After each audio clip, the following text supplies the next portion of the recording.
자, 하시죠.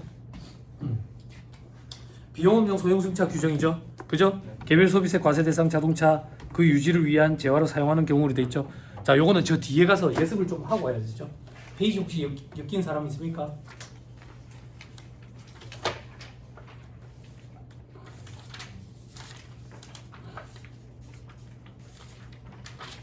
(1-128페이지)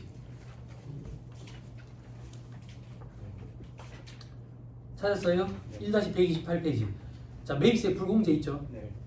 그때 동그라미 이거 비용료 소형수차 끝까지 암기해. 구입, 임차, 유지와 관련된 매입세.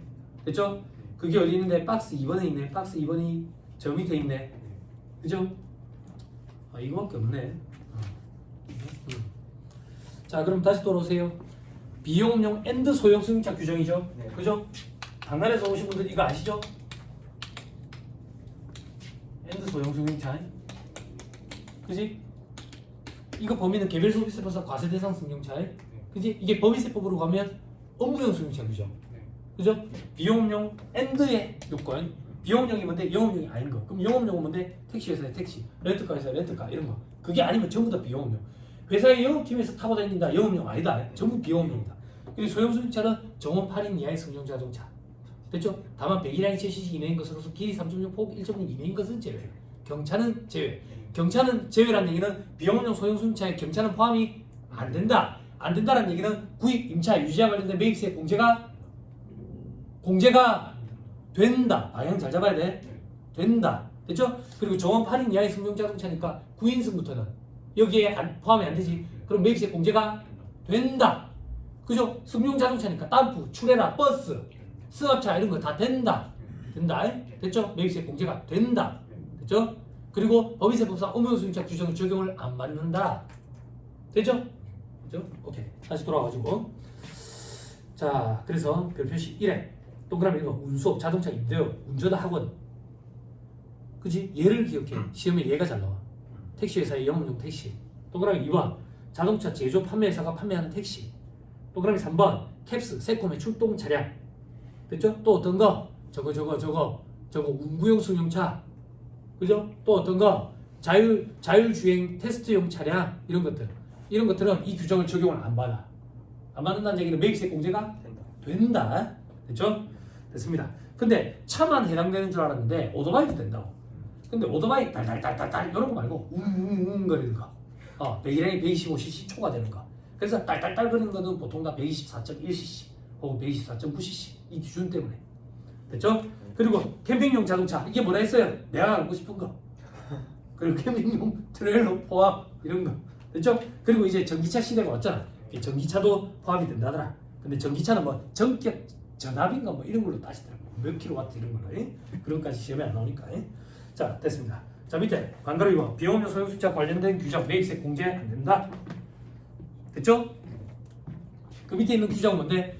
택시 회사의 사장이 소나타를 산 거야. 왜? 택시로 쓰려고. 그래서 매입세 공제를 받았네. 그래갖고 밤마다 지가 타고 다니는 거야.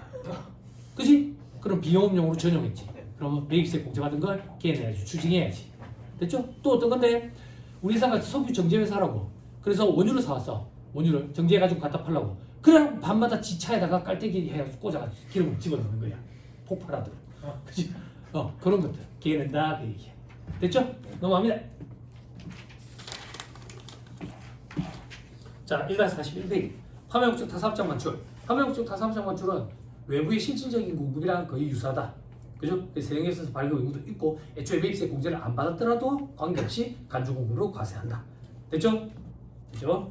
그런데 총괄납부 사업장인 경우에는 어떻게 하는데 판매 목적 타사업장 만출은 나머지랑 취지가 달랐다. 나머지 간주공급은 애초에 매입세 공제받으면 안 되는 걸 받았기 때문에 그 시점에 추징하는 논리였는데 판매 목적 타사업장 만출은 자금부담 압박에서 벗어나기 위한 취지였다.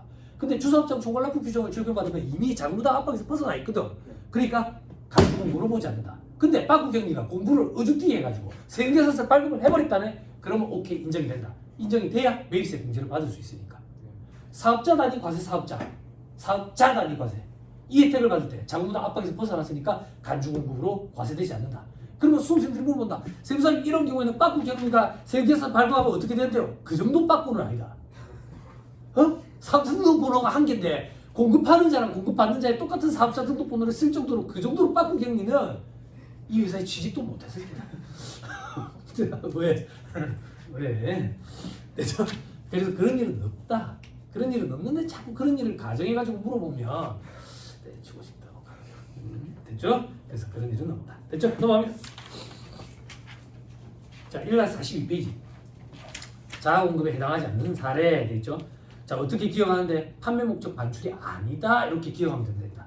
자기의 다른 사업장에서 원자재로 사용 소비하려고 넘겼대. 판매 목적이 아니니까 저기 간주공고를 보지 않겠다.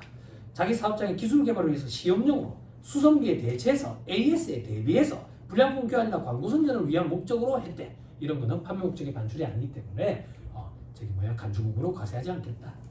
됐죠? 네. 저 밑에 6.2 개인적 공급과 사업상 증여. 자, 회사에서 노트북을 샀다고. 왜? 회사에 쓰려고. 그래놓고 매입세 공제를 받았어. 그래놓고 집에 있는 와이프 갖다 준 거야. 그지? 혹은 그래서 사장 갖다 준 거야. 부가세는 제로섬 게임이라고. 매입세 공제 받은 놈이 있으면 걔 내는 놈도 있어야지. 매출세로. 근데 제로섬이 안 되는 거야. 그래서 그 시점에 나한테 공급한 걸로 봐가지고 과세하겠다. 그게 개인적 공급 사업상 증여지. 됐죠? 됐죠? 오케이. 사업상 증여는 뭔데? 그리스 사장한테 내가 노트북 왜 줬어? 그리스 사장한테 노트북 왜 줬어? 거래관계를 두텁게 하기 위하여. 대법원 판례에 그렇게 돼 있다고. 이게 접대비지. 접대비가 역사 속에 사라졌습니다. 기업업무 추진비지. 맞지? 네? 그래서 접대비 관련 매입세액은 매입세 공제가 애초에 안 된다. 됐죠? 근데 공제를 받았으면 어떻게 할 건데? 받았으면 그러면 걔 낸다 그 얘기야. 됐죠? 토해낸다. 됐습니다. 근데 밑에 사업상 증여 괄호 안에 증여하는 재화의 대가가 주된 거래인 재화의 공급에 대한 대가에 포함된 경우도 제외한다. 부수되는 재화용료. 기억나죠? 네. 그죠? 오케이 됐습니다. 넘어갑니다. 다음 이제 별표시 1번. 사용인에게 사용 소비하더라도 당나라에서 오신 분들 사용자, 사용인, 사용자 할 때 자자가 놈자자야. 사장놈이야. 왜? 암기는 강력한 임팩트가 필요하다고. 사용자 놈자자. 한자가 놈자자야. 비하 발언이 아니고. 사장님 계세요? 사장님 계세요? 이랬잖아. 안 계시죠? 놈자자야. 사장님 이렇게 기억하면 돼. 그렇죠? 사용인에게 사용 소비하더라도 임직원에게 개인적 공급으로 보지 않는 예외, 실비 변상적 목적이거나 복리 우생적 목적인 경우에는 개인적 공급으로 보지 않겠다. 어떤 거? 사업을 위해 착용하는 작업화를 제공하는 경우. 작업복, 옷을 헐떡 뺏겨놓고 20개를 수는 없댔지. 하이바 안 씌우면 머리가 깨질 거고 작업화를 안 주면 발에 못이 100개가 들어올 거야. 그지? 이런 것까지 개인적 공급, 간주 공급으로 봐가지고 과세하는 건 너무 과하다. 됐죠? 자, 그 다음 동그라미 이거 직장 연애, 직장 문화와 관련된 재화를 제공하는 경우. 직장 연애비, 직장 문화비는 직장에서 연애를 권장하는 게 아니라 회사에 가면 우리가 대학생 할 때 동아리를 못했던 그 하늘 프로라고 동아리 활동을 해요. 전 세계 최악이지 진짜. 회사에서 왜 동아리 활동을 해? 그지? 또 꼴에 또 독서 동아리래. 팀장 따라갔더니 그럼 쇼파일이 필요한 거야. 회사에서 그 쇼파를 사줬어. 그런 거 얘기하는 거야. 그런 거에 직장 연예비, 직장 문화비. 됐죠? 이런 것까지는 간주공고로 보지 않겠다. 자, 그다음 다음 각 항이 어느 안에 해당하는 재화를 제공하는 경우도 있죠. 그죠? 그 위에 사례 잠깐만 볼래? 회사 체육대 야유회 때 체육복을 무상 제공하는 경우 이거 간주공고를 보지 않거든. 근데 이런 거 제가 실무 강의 때 하는 얘기인데 회사에서 체육복 주거든. 체육복. 제가 공부했던 회사는 이제 앙드레 림 선생님이 디자인했었어. 대한항공은 이제 지안 프랑코 페리라는 사람이 이제 디자인했었고 그랬는데 아무튼 그런 체육복을 주는데 그 체육복을 주면 회사 직원들이 부끄러워서 밖에 안 입고 다니거든. 그러면 회사 입장에서는 돈 괜히 쓰고 요거도 먹고 그래서 트렌드가 바뀌었어. 등산복을 사준다고 회사에. 등산복을 사주면 이제 바꾸게 입고 다니겠지. 어떻게 입고 다니는데 아시아나 항공 전세기 치는 그치? 로고가 들어가야 돼. 로고가 안 들어가면 안 돼. 근데 로고가 들어가면 부끄럽잖아. 그래서 안포개트 이런 데 있는 거야. 로고가 아니면 이런 데 있는 거야. 아시아나 항공 이렇게 해가지고 손을 이렇게 하고 있게 아니면 과세돼. 요건에서 그런 거 제가 실무관이 때 얘기한다고. 아무튼 이런 걸 주면 간주공으로 과세하지 않는다. 요 정도까지만. 로고가 꼭 있어야 된다. 이런 것까지는 보지 말고. 그런 건 실무관이 때 제가 한다. 됐죠? 그래서 보니까 제 동생도 보니까 그 고롱 스포츠 코오롱 스포츠에서 등산복을 맞춰주더라고. 우리 처음에 제 동생이 직장생활 할 때 연락이 와가지고 형님아 회사에 그 저기 체육복 신청할 건데 한 벌 더 신청해 줄까? 왜? 그러니까 아니 형님 줄까? 너무 당황해. 누구 했어? 체육복 내려오라고 해주는데 좋은 거다 이러더라고. 니 두 개 입으라 좋은 거를. 그랬는데 그게 한 번에 뭐 돈 100만 원 가까이 가는가 봐. 돈 100만 원 가까이. 그런 걸 왜 주는다니까? 그 회사가 독특한 문화 중에 하나가 2달에 한 번씩 트레킹을 다니더라고.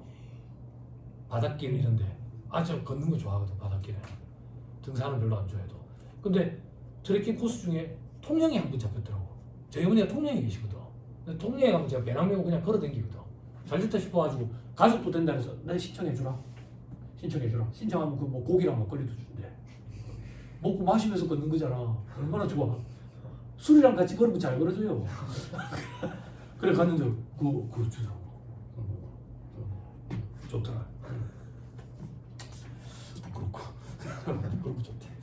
자, 그 밑에 다음 각 항의 어느 안에 해당하는 재화를 공급하는 경우도 있죠. 어떤 거? 경조사, 설날, 추석, 창립기념일, 생일과 관련된 재화. 됐나요? 네. 됐어요? 요때 회사에서 선물 주는 것까지 간주 공급으로 과세하는 건 너무 과하지 않느냐 이래 될 거야. 그래서 알겠다 그러면 10만 원까지만 과세하지 않겠다. 10만 원 누구 코에 붙이노 이거야. 그래서 쪼갠 거야. 어떻게 쪼갰는데 2개로 쪼갰는데 이제는 3개로 쪼개버렸다고. 3개로. 그래서 경조사와 관련돼 가지고 뭐 주는 거 10만 원까지. 설날 추석과 관련돼 가지고 뭐 주는 거 10만 원까지. 창립기념일 생일과 관련돼 가지고 뭐 주는 거 10만 원까지는 간주 공급을 보지 않겠다고. 됐죠? 초과하면 초과하기 안 줘. 그렇지만 문제를 위한 문제는 우리 시험에 나오면 초과되는 부분은 간주 공급으로 과세가 된다. 됐죠? 저 생일 때 회사에서 문화상품권 2만 원짜리 주더라고. 얘기해 줬지. 그래 인사팀에 그 직원이 내랑 동갑이었거든. 한 해 선배지만. 근데 내가 돈 갖고 가라 했다고. 그리고 내가 1,900에 빼라고. 그때 책 사보라더라고. 책 징글징글하다. 영화도 물어보고. 5년이면 장기구속 부상으로 아시아나 항공 시계 한 쌍, 손목시계 한 쌍. 누구랑 엄마랑 아시아나 항공. 세상 부끄럽지. 응? 근데 그런 걸 아직도 하더라. 자, 그 밑에 별표시 2번에 사업상 증여의 사례. 거래처에 접대 목적으로 제품을 증여하거나 추첨을 통해서 당첨된 고객에게 재화를 경품으로 제공하는 거. 재화 경품으로 제공하는 거 사업상 증여예요. 머릿속으로 떠올려 봐봐. 경품 회계처리 공부했어요? 어느 파트에서 공부했어요? 경품 회계처리 공부했냐고. 회계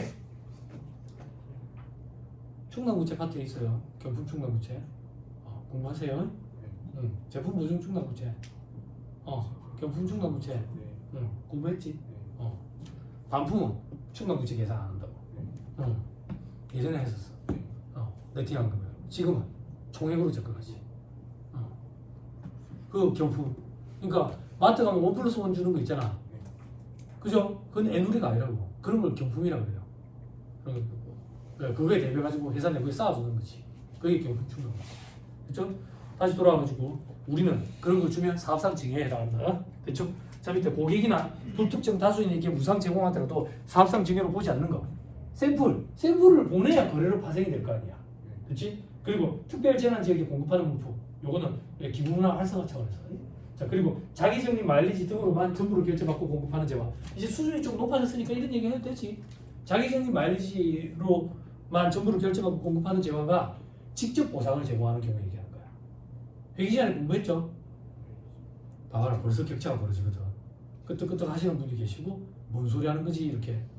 이제 근데 안타까운 게 뭔지 알아? 이 격차가 시험 칠 때까지 더 벌어지면 더 벌어지지 좁혀지지 않아. 좁혀지지 않는다고. 그게 진짜 무서워. 왜?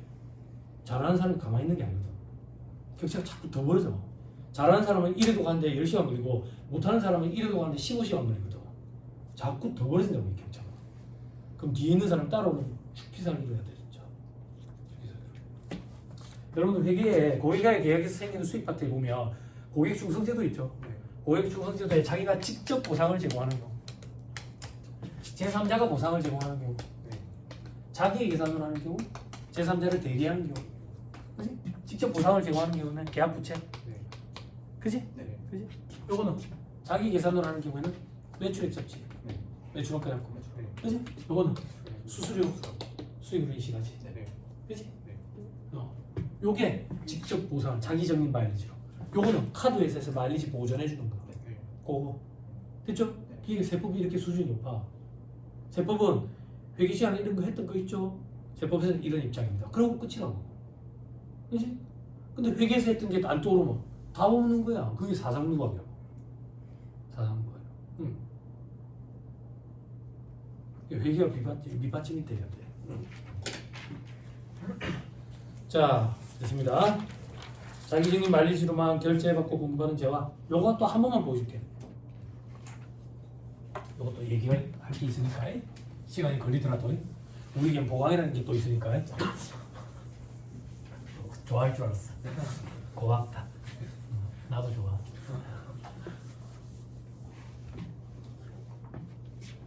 자, 이마트 가서 10,000원짜리 물건 샀어요. 자, 이마트 회계 처리예요. 제가 10,000원 줬어요. 근데 포인트 1,000원 적립해줬어요. 그러면 그 물건은 9,000원짜리예요. 그래서 포인트 적립한 거 어떻게 해요? 물건 아직 안 팔았죠. 근데 돈을 받았죠. 물건 안 팔았는데 돈 받은 게 뭐예요? 선수금이죠.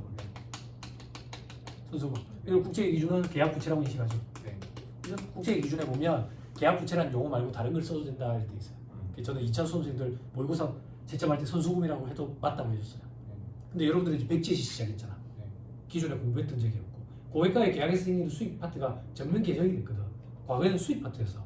기준서가 전면 계정이 됐다는 얘기는 어떤 거냐면 채권지를 생각하면 돼. 채권지에 수익 기준서, 유형자산 기준서, 금융자산 기준서, 무형자산 기준서 이런 책이 많이 있어. 전면 계정이라는 얘기는 여기서 수익 기준서를 빼서 갖다 버려버리고 갖다 버리고 다른 책을 여기에 갖다 끼워 놓은 거야. 그걸 전면 계정이라 한다고. 근데 마치 과거의 수익 기준서랑 유사해 보일 뿐이야. 지금 이제 고객과의 계약에서 생기는 수익 이렇게 바뀌었지. 네? 그때 전면 계정 그때 계약 부채라는 용어 그 등장했고 계약 자산이라는 용어도 처음 등장했다고. 그 전에는 계약 자산이라는 개념 자체가 존재하지 않았어. 새로운 게 등장했다고. 그래서 처음에 수험생들이 너무 힘들어하는 거야. 힘들어하지 말고 그냥 받아들여야 된다. 새로운 게 등장한 거다. 새로운 게 등장한 게 어떤 얘기입니까? 이거 헤드폰 예전에 걸리니까 걸리고지 전화나 했지 이걸로 이거 할 거라고 생각이나 했어. 그치? 그런 게 얘기야. 그냥 받아들여야 돼. 그래서 뭘 쓰든 상관없는데 여러분들이 처음부터 계약 부채로 배웠으니까요. 됐죠? 자, 이 1,000원을 가지고 나중에 검한 톡으로 바꾸러 옵니다. 검한 톡 1,000원 하냐 요즘에? 아니 구부에서 물어보는 거야. 자, 이때 매출이라고. 극단적으로 가정할게. 여기 X 1년도 말이야. 여기 X 2년도 초고. 이제 회계하자. 회계. 손익계산서에 거래가 이 두 개밖에 없다고 볼게. X 1년도에 손익계산서에 매출은 얼마인데? 함정 없어. 함정 없어. 잘 보이잖아. 글자 너무 적나? X 2년도에는 저는 부가세 신고합시다. 부가세 신고. 자, 부가세 과표에다가 숫자 집어넣어가지고 10%만큼 매출세로 내야지. 자, X 1년도에 과표에 얼마 들어가야 돼? 10,000원. 빼면 안 되죠. 그지? 자, X 2년도에는 1,000원이었어 과거에. 이중과세 논란이 있잖아. 그래서 하나를 제거하자. 여기서 제거해줬으면 회계랑 같았겠지. 여기서 제거하는 걸로 규정을 작성했어. 그래서 회계랑 세법의 차이가 있지. 그지? 법인세법은 어떤데? 똑같다고. 그지? 그러면 회계랑 세법의 차이가 있네. 세무조정 사항이 발생하는 거야. 됐어요? 현업에서 세무조정 사항이 생기는 거야. 근데 부가가치세법이랑 법인세법이랑 차이는 없지. 그러니까 조정 후 수익금의 명세서에 조정할 게 없는 거야. 무슨 소리 하는 거야 지금? 그렇게 되는 거야. 자, 다시 돌아올게요. 요거야. 자기적립 마일리지로 결제한 거. 그지? 자기적립 마일리지로만 결제했지? 이때 들어갈 게 없다고. 그래서 이게 간주고급이 아니다 그 얘기야. 됐죠? 오케이. 자, 다음 페이지 배역시 잔존제호. 자, 배역할 때 자기한테 판 걸로 보는 거지. 그래서 매출세액을 낸다. 됐죠? 근데 배역시 잔존제화로 안 보는 거. 직매장이 여러 개 있는데 한 군데 없애버리고 다른 데 직매장에 옮겨놨대. 왜? 거기서 팔 거니까. 그지? 그럼 간주공으로 보지 않아. 거기서 팔면 매출세액 내면 되니까. 됐죠? 오케이, 됐습니다. 밑에 정리해보면 제목에 매입시 부담한 매입세액이 공제되지 않았다. 그러니까 애초에 매입세 공제를 안 받은 거야. 안 받은 거야. 그러면 간주공급이 아니지. 다만 판매 목적 타사업자 관출은 그래도 공급으로 보지. 그러니까 동그라미 쳐진 거 보니까 뭐랑 비교해놨어? 실질적 공급이라. 판매 목적 타사업자 관출은 모양이 실질적 공급과 동일하다 이렇게 생각하면 됐어. 됐죠? 넘어가면 자 이제 용역의 공급. 재화에 재산 가치가 있는 모든 영무와 그 밖의 행위 이렇게 돼 있죠. 그죠? 자 어떤 게 있는데 건설업, 숙박, 음식점, 부동산 업 그리고 뭐라고 돼 있어? 그 밖에 열거된. 우리 기본서에 보면 이 열거된 업종이 쫙 돼 있어. 근데 우리 시험에 그런 게 나오지 않아. 우리 시험에 등장할 때는 그냥 열거된 것 중에 하나다라고 보고 등장하는 거야. 그래서 생각하면 돼. 또 어떤 게 그런 게 있었지? 이거 대답해주면 집에 가도 돼. 진짜야. 진짜야. 물론 나는 강의를 계속 하고 있겠지만 또 어디에 열거된 이런 업종이 있었지? 땡! 절대 그런 일은 없어. 절대 없어. 또 어디에 그런 말이 있었지? 형님 해줘요. 열거된 업종에 해당하는 경우에 과세한다. 어디에 그런 말이 있었지? 뭐라고? 뭐라고? 아니라니까. 절대 아니라니까. 앞으로도 그런 일은 없다니까. 어디지? 당나라에서 오신 분. 너무 막 던진다. 생각이라는 걸 좀 하고 던지. 해줘라. 열거 그러면 무슨 법이 떠올라? 그래. 소득세법에 뭐?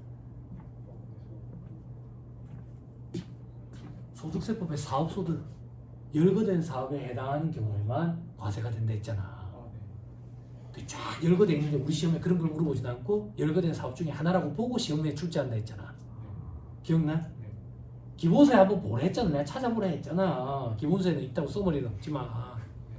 기억나요? 서태지가 그러잖아. 기억나니? 이러잖아. 기억나니 서태지 잘 사시더라. 아니 나 인스타 그거 연결돼 있어. 아니 그거 인스타 뭐 친구하는 거 있잖아. 물론 서태지는 나를 친구로 안 했겠지만 그래서 서태지가 이제 크리스마스 때 되면 항상 글을 올려. 그러면 이제 하트를 좀 누르는 거야. 하트 누르는 거 두 개밖에 더 있나? 우리 와이프 그거랑 이제 서태지랑.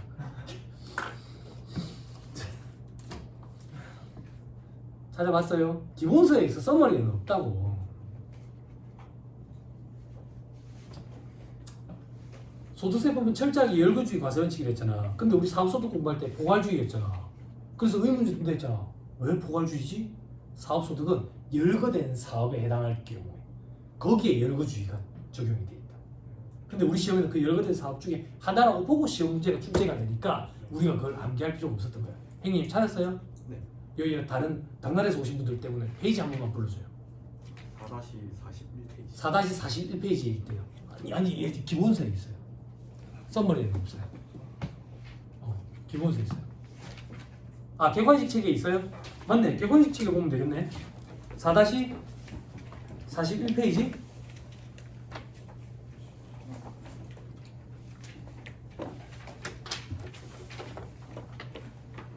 맞네. 객관식 책이 있네.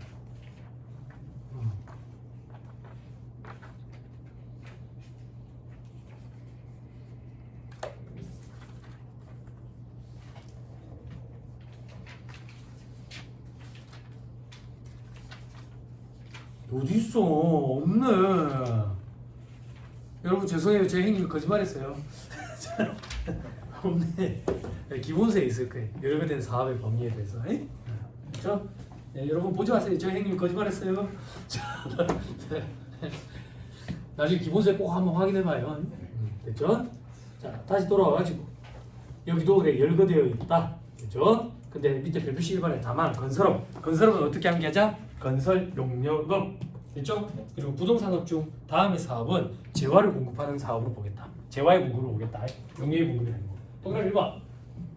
부동산의 매매 또는 그 중개를 사업 목적으로 나타내서 부동산을 판매한다. 그럼 부동산 매매 업자지 뭐. 그 다음 동그라미 2번. 사업상 목적으로 1과세기간 중에 1회 이상 부동산을 취득하고 2회 이상 판매했대. 한 번 취득했는데 두 번 어떻게 팔아? 그 전에 사온 게 또 있었다는 얘기지. 요걸 가지고 계속 반복성 여부를 판단하겠다는 얘기야. 됐죠? 오케이. 자, 그다음 다음은 제외한다 돼 있죠. 전납 과수원 목적용지 임야 염전 임대요. 이게 뭔데? 이걸 빌려주는 거야. 내가 이 땅을 갖고 있는데 빌려준다고. 뭐 하라고? 부침으라고. 그 소장농을 보호하기 위해서 이거는 과세하지 않겠다. 이거에 대해서 세금을 내라 그러면 내가 그 소장농한테 돈을 더 받겠지. 그것 때문이야. 소장농을 우회적으로 보호해주기 위해서. 자, 그리고 또 그럼 이건 공익사업과 관련된 지역권 지상권을 설정 대여하는 사업 과세 안 한다. 대자뷰인가? 어디서 이런 말을 많이 들어본 것 같은데. 공익사업과 관련된 지역권 지상권의 설정 대여 대가 이런 말 대자뷰인가? 어디서 많이 들어봤는데. 기타 소득이지. 됐죠? 이 정도는 뭐 재경관리사 준비하는 수험생들도 답변할 수 있지. 그치? 그치? 그치? 그럼 여러분들은 필요기면 의제를 몇 프로 해주더라? 그런 걸 답변할 수 있어요. 됐죠? 됐죠? 오케이, 됐어요.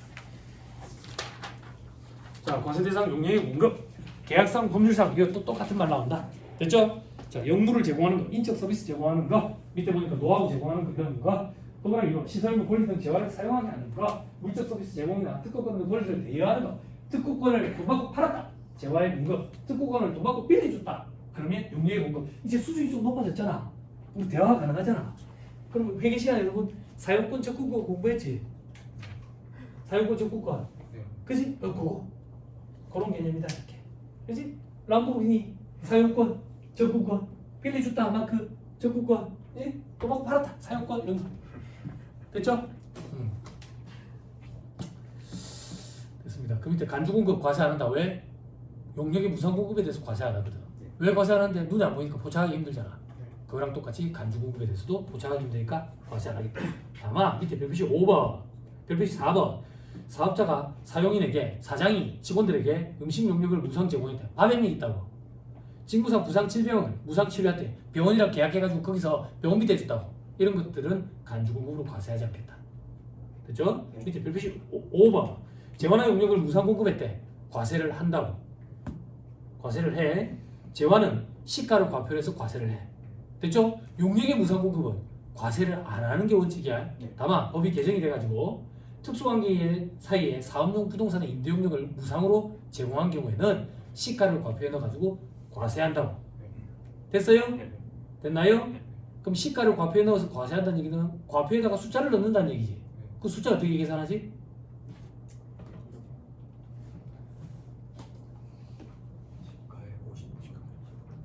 어디에 있지 그 규정이?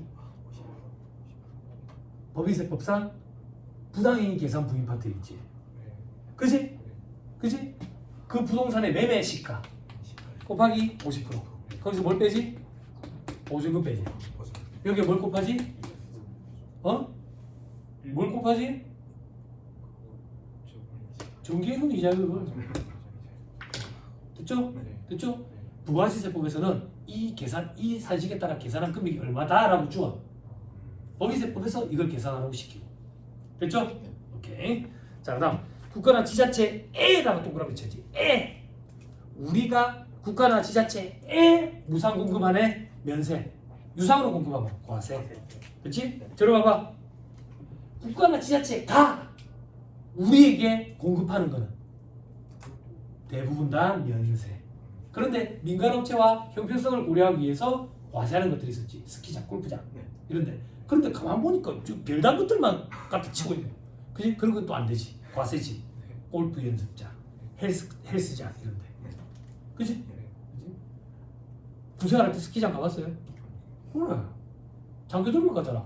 그러니까 그 스키장에서 무릎이 돌아가가지고 병원에 앰뷸를 타고 오는 거지. 무릎이 이렇게 접혀있는데 반대로 접힌 거야. 스키를 타다가 스키장에서 토보가 부르잖아. 스키장에서 무릎이 반대로 접혔다 이렇게. 몰라? 토보라고 있어요. 토보. 차 말고. 자, 밑에 별표식. 다만 다음의 것은 용역의 공급을 보지 아니한다. 과세를 안 하겠다. 산하협력단과 대학 간 사업용 부동산의 무상 임대 용역. 또는 동그라미 2번에 LH, SH공사 간 사업용 부동산의 무상 임대용역. 됐죠? 네. 됐죠? 자, 다음 재화의 수입. 힘들어요? 힘들죠? 그죠? 자, 재화의 수입. 다음 중 어느 하나에 해당하는 물품이 수입이 아니라 해당하는 물품을 국내에 반입하는 행위가 생길 때 그때 수입이란다. 됐죠? 어떤 거 외국으로부터 국내에 도착한 물품이 수입이 아니라 국내에 도착한 물품으로서 수입 신고가 수리되기 전의 것을 통관하는 시점. 통관 시점이 뭔데? 수입 신고 수리 시점. 그때 재화의 수입이 일어나는 거지. 됐죠?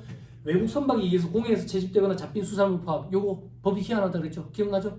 그죠? 우리나라 배가 공해에 가가지고 문어를 잡아오면 국산. 중국 배가 공해에 가서 잡아서 우리나라에 팔면 수입산. 그러니까 우리는 이미 녹화하고 있었죠, 그렇다. 그냥 항산화에 피복돼 있으니까 그냥 뭐 자연하게 먹으면 안 될까? 잘 안 들리죠? 잘 안 들려야 돼. 잡혀갈 수 있거든. 아니 일본이랑 우리나라 공해에서 잡은 거는 우리나라 배가 잡은 국산을 애용합시다. 일본 배가 잡으면 방사능 피복돼서 안 돼. 근데 같은 동네에서 잡았어. 그런 일은 없어요. 그냥 방사능이 웬 말입니까? 후쿠시마 원전이 웬 말입니까? 일본이랑 지금 사이가 좋은 마당에. 그죠? 초루 치는 말도 아니고. 취소입니다, 그런 말은. 그렇죠? 조심스럽다. 억으로 이런 사람들이 꼭 있어. 고발합니다. 군청원 했잖아. 말 조심하라고. 자, 또 그럼 2번. 수출 신고가 수리된 물품. 봐봐. 수출 신고가 수리됐다는 얘기는 수출이 된 거야. 그걸 국내에 반입하면 수입인 거야. 됐죠? 근데 수출 신고가 수리된 물품으로서 선적이 안 됐대. 우리 수출 재화의 공급 시기는 언제야? 선적일 기적일이잖아. 그럼 아직 선적이 안 됐다는 얘기는 수출이 아직 안 됐다는 얘기지. 수출이 아직 안 된 걸 국내에 반입하면 수입도 아니지. 그렇게 판단하는 거야. 이 문자 몇 문장 안 되는데 어렵다고. 됐죠? 오케이, 됐어요. 자, 밑에 부수되는 재화용역. 이거 어떻게 기억하랬어? 이거 조문 너무 어렵댔다고. 그냥 조문만 읽으면 이 네 개가 한 개로 보인다. 똑같은 걸로. 그래서 우리는 어쩔 수 없이 예를 암기해야 된다. 예, 사례를. 자, 부수되는 재화용역. 우리가 지금 하고자 하는 건 뭐냐면 우리가 주된 걸 파는데 부수되는 걸 같이 팔았다 이거야. 그러면 이 부수되는 걸 부가세를 과세할 거야, 면세할 거야, 어떻게 할 거야 이거야 지금. 그때 이 거래를 두 개로 나뉜다고. 주된 재화용역의 부수되는 거래와 그다음 주된 사업에 부수되는 거래 이렇게 두 개로 나눠서 이 거래별로 또 두 가지씩 구분한다고. 대가가 주된 재화용역이 공급대가에 포함돼서 공급되는 재화용역. 이게 어떤 건데? 쌀 판매 시 배달용역. 이건 어떻게 할 건데? 주된 재화용역 공급에 포함되는 것으로 보는데. 그 포함되는 것으로 본다는 얘기는 어떻게 하겠다는 얘기인데? 주가 되는 게 과세면 부과되는 것도 같이 과세하겠다 그 얘기야. 그러면 쌀 판매 시 배달 용역, 쌀 판매는 면세거든, 배달은 과세거든. 같이 면세로 보겠다는 얘기야. 됐죠? 가구 판매 시 배달 용역, 가구 판매가 과세거든, 배달 신경 안 쓰고 그냥 다 같이 과세하겠다는 얘기야. 됐죠? 자, 그다음 거래 관행으로 보아 주된 재화 용역이 공급에 부수해서 공급되는 것으로 인정되는 재화 용역도 있지. 그지? 요것도 주가 되는 거에 따라가겠대. 어떤 건데? 자동차 판매 시 일정 기간 무료 서비스 제공. 됐나요? 네. 요건 무슨 말인데? 차 팔 때 5년 뭐 10년 이런 보증이 있잖아. 그지? 와, 10년이나 보증해 준다더라. 너무 좋은 거 아니야? 차값이 다 들어가 있잖아. 나중에 이제 너 학교 가면 수입차 뭐 타고 싶다 했지 그때? 나중에 이제 학교 가면 동그라미 3개로 쪼개진 차를 탈 거 아니야. 또 여기가 서비스 센터가 참 좋아. 해운대에 서비스 센터 가잖아. 해운대 서비스 센터 가면 앞에서 그 저기 어드바이저가 이제 설명해주고 2층에 가시란다고. 2층에 가면 사람들이 좀 있어. 커피 머신이 막 있고 들어갈 때 어떤 그 직원이 잡는다고. 뭘로 준비해 드릴까요? 뭐가 되는데요? 카페라떼도 있고 막 카페라떼 해주세요. 그래 들어가서 앉아. 근데 옆에 손님이 좀 시끄러워. TV 소리도 시끄럽고. 그래 뒤로 옮겨서 앉았어. 내가 어디 있는지 기억했다가 거기 커피 갖다 줘. 수리가 좀 오래 걸리잖아. 씻어준다. 봐. 씻어 안 주면 된다고. 점심 약속이 있어서 요거 처리되면 내가 바로 타고 가겠다고. 고객님 혹시 시간 조금 더 되시냐고. 1, 20분 정도만. 알겠다고. 나중에 왔는데 왜 20분 늦어졌는지 알아? 세차하고 왔더라. 세차하고. 근데 그럴 때 사람들 그러잖아. 와 서비스 죽이네. 차값에 다 들어있어. 그럼 차를 살 때 난 저런 거 안 받을 테니까 차값에서 빼주세요. 뭐 이제 나처럼 블랙 컨슈머가 되는 거야. 이게 다 포함되어 있다 그 얘기야. 그 밑에 또 어떤 거 있나? 아이스크림 팝펫이 드라이 아이스 무상도 스크루바를 도매로 팔아. 스크루바를 도매로 파는데 드라이 아이스를 안 넣어주면 스크루바에 꽈배기가 없어지는데 어떡해. 아 그래 조크바 이런 거 있잖아 요즘에. 아 있어. 조스바, 스크루바, 수박바. 이런 것도 먹을 줄 알아야 돼. 조크바. 애들이 얘기한다고 조크박 사오라고. 그리고 수박바도 거꾸로 된 수박바가 있어요. 위에가 초록색이고 밑에 빨간색인 거. 그래 드라이아이스 안 넣어주면 어떻게 할 거냐고. 그치? 근데 가만 보니까 아이스크림 사오는데 드라이아이스를 공짜로 줬네. 그럼 이 사장은 드라이아이스를 공짜로 갖고 왔어? 어디서 돈 주고 사왔지? 그럼 사업상 징계 아니야? 사업상 징계를 보지 않겠다 그 얘기야. 아까 빨리 페이지 찾아보세요. 1-42페이지. 1-42페이지 맨 밑에 괄호. 빨리 눈 들어보세요. 요게 아이스크림 판매시 드라이아이스 무상 제공한 거예요. 됐죠? 네. 오케이 됐습니다. 그다음에 자 이제 주된 사업에 부수되는 겁니다. 주된 사업과 관련해서 우연히 일시적으로 공급되는 재화 용량. 이건 어떻게 할 건데 부수되는 재화 용량이 면세 대상이면 그냥 면세하고 과세 대상이면 주된 사업에 따라가겠대요. 그래서 이걸 우리는 이 바닥에서 면세 우선 적용 원칙 이렇게 표현하면 되지. 그지? 그지? 그래서 밑에 아래 참고도 돼 있네. 그지? 자, 삼성전자가 건물을 공급한대. 삼성전자는 과세 사업자잖아요. 건물의 공급은 과세거든, 그냥 과세야. 삼성전자가 토지를 공급한대. 삼성전자는 과세 사업자잖아. 토지의 공급은 면세거든. 삼성전자가 뭘 하든 상관없이 그냥 면세하겠대. 그지? 삼성전자가 땅 팔아서 묵고 사는데요? 아니잖아. 일시적으로 우연히 발생한 거니까. 됐죠? 자, 그리고 밑에 은행이 건물을 공급한대. 은행은 면세 사업이잖아요. 근데 건물의 공급은 과세지. 그게 주가 되는 게 면세니까 같이 면세하겠다 그 얘기야. 됐죠? 은행이 토지를 공급하면 면세고. 이렇게 판단합니다. 사례를 꼭 암기해야 돼. 조문이 너무 어렵다. 자, 위로 다시 올라가서 마지막 동그라미 4번. 주된 사업과 관련해서 주된 재화의 생산 과정이나 용역에 제공 과정에서 필연적으로 생기는 재화. 어떤 건데? 그거 있었지. 복숭아 통조림 제조업자. 그치? 복숭아 통조림을 제조하는데 씨를 넣으면 클레임이 들어온다고. 이빨 나가겠다고. 그 씨를 옆에다가 싹 발라내놨는데 어떤 여자들이 오더니 이걸 자기한테 팔으래.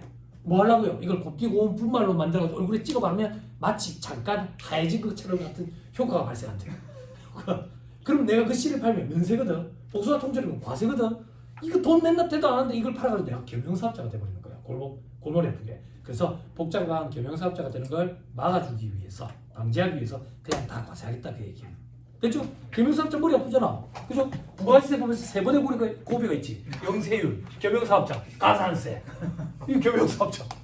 그렇잖아. 네, 그거를 막아주기 위해서. 됐죠? 또 어떤 게 있는데 저 밑에 동그라미 1번. 잘 모르겠어. 전분 제조 과정에서 필수적으로 부수해서 생산되는 옥피, 옥수수 껍데기 같다. 그지? 네, 이런 것들도 같이 포함하겠다. 됐죠? 그리고 밀가루 생산할 때 생기는 뭐 밀기울 이런 것들도 있더라. 됐죠?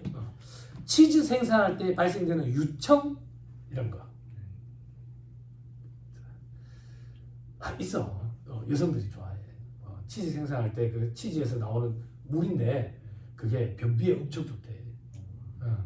예전에 직장 생활할 때 치즈 공장에 봉사활동하러 갔는데 다들 막걸리병을 비우더니 거기다가 유청을 담아가더라고. 병원도 담아가요 그러더라고. 그럼 뭐 하는 건데? 그래. 이게 변비의 직방이라고. 네, 알겠습니다. 쓸데없는 너무 많이 알고 싶지 않은데 많은 정보가 주어지더라고. 됐죠? 자, 1-49페이지. 공급 시기. 부가세법에서 제일 중요하다고 판단되는 게 공급 시기다. 공급 시기. 왜? 원칙적으로 세형에서 발급 시기가 되니까. 그거보다 먼저 발급하거나 뒤늦게 발급하면 원칙적인 가사세 문제가 생깁니다. 됐죠? 됐죠? 자, 밑에 공급 시기. 재화의 이동이 필요한 경우는 인도되는 때, 이동이 필요하지 않은 경우 건물 들어서 옮기 못하지. 이용 가능하게 되는데, 그죠? 이게 아니면 공급이 확정되는데 이게 원칙이야, 여러분. 우리 시험에 꼭 예외 규정들이 많이 나오다 보니까 수험생들이 원칙을 자꾸 놓쳐. 이게 원칙이야. 이게 원칙이고 이거에 대한 예외 규정이 밑에 2번에 있는 것들이에요. 됐죠? 자, 현금 판매, 외상 판매, 할부 판매, 근데 저 밑에 보니까 또 할부 판매가 있는데 그럼 여기 할부 판매는 단기를 얘기하는 거네. 그죠? 인도 시점. 그 회계랑 동일하네. 또 그럼 이거 상품권은 재화가 실제로 인도될 때 상품권 판매될 때가 아니고 그럼 회계랑 또 일치하네. 또 그래서 한번 재화의 공고를 보는 가공. 재화의 공고를 보는 가공인 건데 주요자재의 전부 또는 일부를 부담하는 가공 계약은 재화의 공고로 냈지. 그지? 재화의 공급이니까 그 가공된 재화를 넘겨줄 때겠지. 그지? 이게 가공이 완료되는 때 이렇게 하면 된다. 그럼 용료의 공급이잖아. 그죠? 됐죠? 넘어갑니다. 반환 조건부, 동의 조건부, 그 밖에 조건부, 기한부, 시용 판매 이런 거 한번 써보시고 결정하십시오. 그지? 그럼 한번 써보라고 결정하라고 넘겨주면 판 거야? 아니지. 그럼 언제 판 건데? 연락이 안 오네. 쓰겠다는 얘기지. 그지? 혹은 시용 판매 기한이 무한정이진 않겠지. 그 기간이 지났는데 아무 말이 없네? 쓰겠다는 얘기지. 그지? 조건이 성취된 시점 이렇게 표현한다고. 됐죠? 금수조건부 판매는 금수조건부 판매가 뭔데? 뭐 용접 같은 거 이런 거 해가지고 맡기는가 봐. 큰 기계. 그러면 그거 바람이 새는지 안 새는지 봐야 될 거 아니야. 큰 압력을 가해가지고 왜 바람이 안 새네? 그 금수조건부 판매. 그지? 회계도 있었지. 검사조건부 판매 공부했지. 그지? 수입 파트에 있는데 기억 안 나? 얘기해줬잖아. 옛날에 어릴 때 내 생일이야. 아버지가 안 와. 내 생일인데. 근데 아버지가 들어오시는데 비가 오는데 술이 취해 있어. 뭐야 내 생일인데 아버지가 술 취해가지고 늦게 오신 거야. 아버지가 그러는 거야. 칼라 텔레비 사왔다 이러는 거야. 아버지 채우라고. 근데 어떤 아저씨 둘이가 따라오는 거야. 이상한 꼬챙이 들고. 비가 오는데 이 아저씨들이 옥상에 올라가는 거야. 옥상에 올라가가지고 차 문 닫지 말아야 비 오는데 이 아저씨들이 옥상에 올라가가지고 이렇게 생긴 걸 막 설치하는 거야. 그러면서 밑에는 나옵니까? 막 이러는 거야. 안 나오네요. 그러면 이 아저씨가 막 이랬다고 안테나를. 나옵니까? 나온다고 그러면 아저씨가 살짝 돌아서 가지고 PDF에다가 매출 부게 긋는다. 이게 무조건. 근데 요즘에 테레비 코드만 꽂으면 바로 나오잖아. 그러니까 인도 시점에 바로 주는 거지. 검사가 간단한 경우에. 근데 에어컨은 집에 와가지고 문 다 열어놓고 18도 맞춰놓고 찬바람 나오는지 보지. 그래 한 30분 틀어놓고 나온다 그러면 그 사람들이 여러분들 보면 부끄러우니까 살짝 뒤로 돌아서 매출 부게 긋는다. PDF에다. 그거 검수조건 판매. 됐어요? 왜? 암기는 강력한 임팩트가 필요해. 세뇌 교육을 필요한다고. 자, 그 밑에 장기 할부 판매, 중간 지급 조건부 공급, 완성도 기준 지급 조건부 공급, 그 밖에 전력이나 공급 단위를 구획할 수 없는 계속적 공급은 대가의 각 부분을 받은 때가 아니야. 받기로 한 때야. 굳이 표현하자면 회수 도래 기준이 아니라 회수 기일 도래 기준이지. 그지? 회수 기준이 아니라 회수 기일 도래 기준. 그지? 그렇게 되지. 회수 기준은 어디서 들어왔어? 회계에서 들어간다고. 어디에서? 건설계약에서 들어간다. 건설계약 어디서? 이제 좀 얘기해 주세요. 내가 먼저 다 얘기하잖아. 건설계약 어디서 들어갔어요? 일반적인 재화의 판매는 어느 시점에 수익을 인식을 해요? 매출이나 수익을. 인도 시점에. 그죠? 진행 기준으로 인식하는 거 공부했어요? 건설계약 진행 기준. 그지? 건설계약의 결과를 신뢰성 있게 추정할 수 있는 경우 진행 기준. 건설계약의 결과를 신뢰성 있게 추정할 수 없는 경우 회수 기준. 그지? 계약 수익 어떻게 인식하던데? 발생한 계약 원가 범위 내에서. 그지? 회수 가능한 만큼. 그지? 근데 계산할 때는 누적 계약 원가 기준으로. 그지? 그게 회수 기준이지. 이래 엮이면 암기할 게 줄어든다고. 무작배기로 다 암기하려면 우리가 머리가 대갈장군이 돼야 돼. 세무사학회에서 대갈장군 되는 거 싫다고.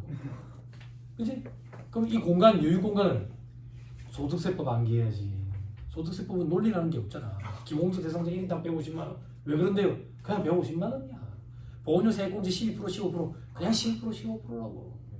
그지? 의료비 세액공제 어떻게 돼? 15%, 20%, 30%. 왜 그런데? 그런 게 없다고. 응? 거기서 암기해야 돼. 처음부터 너무 무작배기로 암기하면 머리 터진다고 사람이. 자, 그 다음 간주공급. 그지?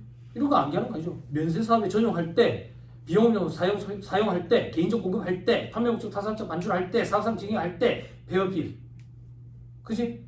무인 자판기는 자판기에서 돈을 쫙 인치할 때 됐죠? 그게 아니라 인도 시점으로 하면 자판기 옆에 내가 붙어 서 있어야 된다고 사람들 컴퓨터 뽑아갈 때마다 어떻게 그게 돼? 그러니까 안 되니까 현금으로 쫙 인치할 때 자 밑에 수출 재화 내국 물품을 외국으로 반출한다든지 중개부의 방식의 수출 이런 것들은 수출 재화의 선적 기재부 됐죠? 원자업이라든지 위탁 판매 수출 이런 거는 수출 재화의 공급가액이 확정될 때 됐죠? 위탁 판매 수출은 그냥 외국에 보내가지고 거기서 판매한 범위 내에서 내 공급가액이 확정되는 거야. 자 그리고 외국 인도 수출, 위탁 가공무역 방식의 수출, 원료를 대가 없이 국외의 수탁 가공업체에게 반출해서 가공한 재화를 양도하는 경우에 그 원료의 반출 외국에 해당 재화가 인도될 때야. 이게 말문제 보기를 구사한 적이 있거든. 암기하기 좀 힘들지. 이런 걸 전문적으로 하는 사람들은 우리는 관세사라고 표현해. 관세사. 수출의 종류가 이래 많아. 근데 별로 관심이 없어. 우리는 공급 시기 정도만. 시험에 등장한 적이 있으니까. 근데 한번 등장하고 말았어. 자, 그 밑에 동그라미 9번. 사업자가 보세구역 안에서 보세구역 밖에 국내에 재화를 공급하는 경우가 재화의 수입에 해당할 때 이거는 재화의 공급과 재화의 수입이 두 개가 믹스된 거지. 이때는 통관 시점, 수입 신고 수리 시점이 공급 시기가 되지. 폐업 전에 공급한 재화의 공급 시기가 폐업일 이후에 도래할 때는 폐업일. 됐죠? 저 밑에 별표시 2번. 수출 재화는 수출 재화의 공급 시기는 장기할부, 중간지급 조건부, 검수 조건부 등과 무관하게 선적일이 앞선다 그 얘기야. 수출이 앞선다고. 됐죠? 위에 별표시 1번. 완성도 기준 지급 조건부 공급과 중간 지급 조건부 공급의 경우 재화가 인도되거나 이용 가능하게 된 날 이후에 받기로 한 대가의 각 부분에 대해서는 인도되거나 이용 가능하게 되는 날을 공급 시기로 한다. 더 뒤로 보내지 않는다 그 얘기야. 공급 시기를. 됐죠?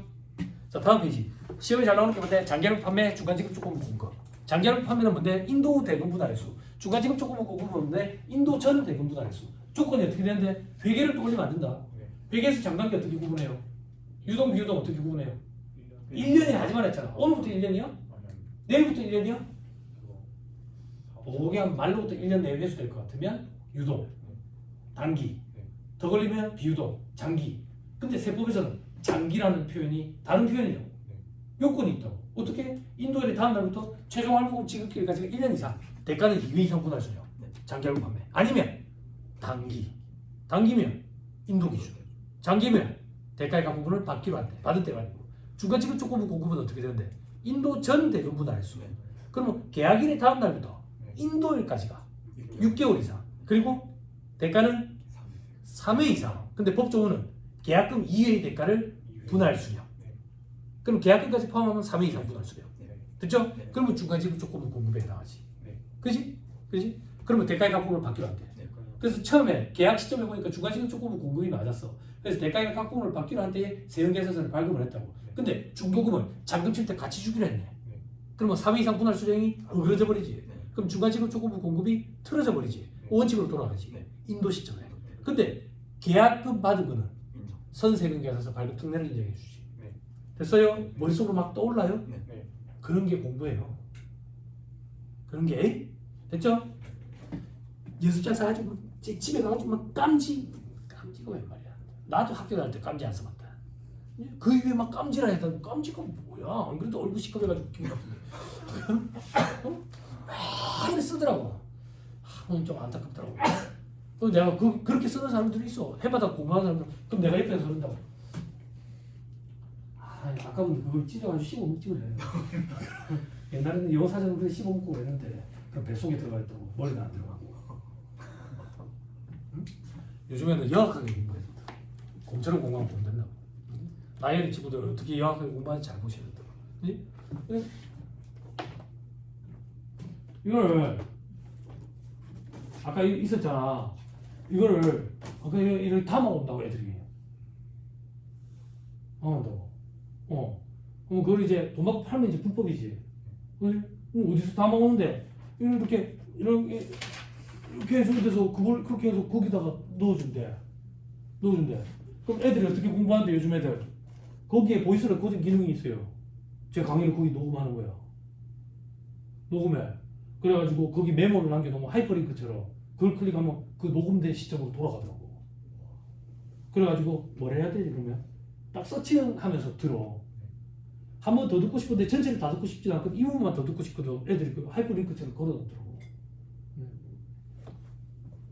세상에 얼마나 좋아. 전화만 맨날 그래 하지 말고 쇼츠만 보지 말고.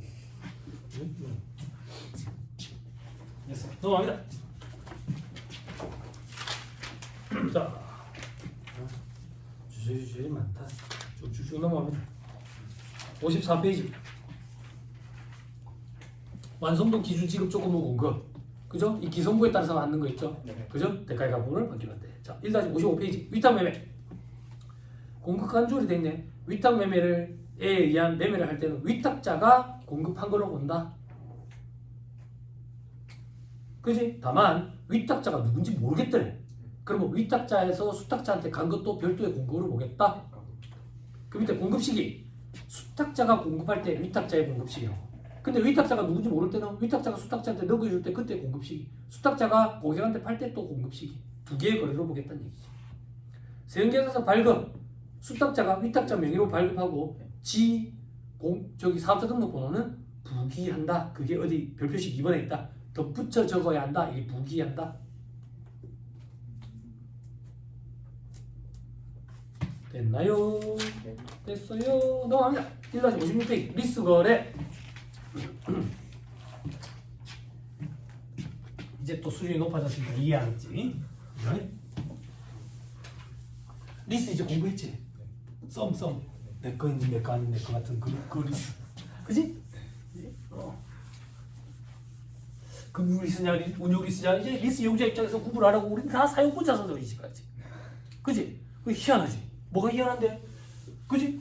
운용 리스면 리스 제공자의 자산으로 잡을 거고 우리는 사용권 자산 잡을 거고 금융 리스면 리스 제공자는 자산을 안 잡아. 우리도 자산을 안 잡고 자산이 공중에 없어져 버린다고. 희한한 일이 벌어졌지. 그지? 희한하지? 우리 법인세 법은 아직 그걸 안 받아들이고 있어요. 안 받아들이고 있다고. 자, 리스. 웰캐피탈입니다. 고객님, 차가 필요하다면서요? 저희가 영양사에서 차를 사서 빌려드릴게요. 차를 사서 돈을 빌려주는 거겠지. 그래서 고려된 거 없지. 그래서 금융보험용역으로 들어간다고 리스. 금융보험용. 그 면세사업자지. 면세사업자. 그럼 내한테 뭘 발급해줘? 계산서.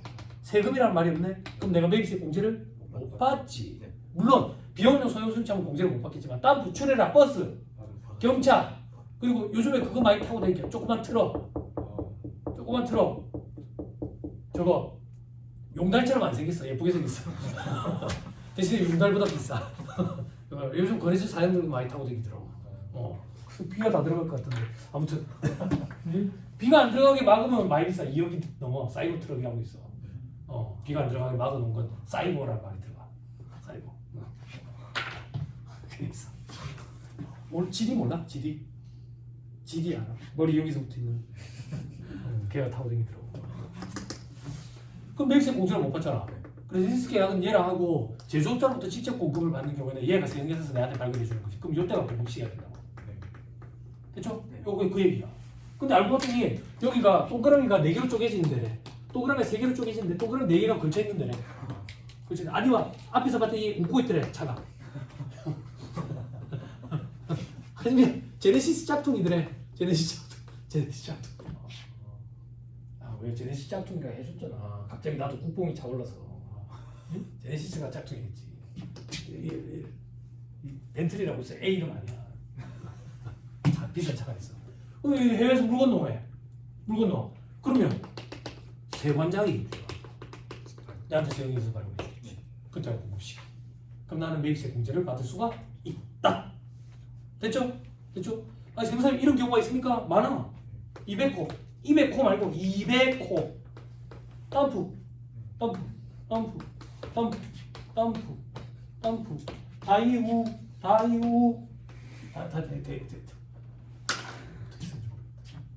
이런 거 사용차 시장에서 저게 알아주지. 이런 것들. 이게 제가 알고 저 LG 상사에서 예전에 LG 상사라고 안 하겠네. 이제는 상호가 바뀌었나. 하여튼 아무튼 그랬지. 저런 경우에는 이제 매입세 공제를 받을 수가 있다고. 그게 1-56페이지에 있는 얘기지. 그렇죠? 1-57페이지 용역의 공급 시기, 연구 제공 완료된 시점, 시설 권리 등 재화가 사용될 때.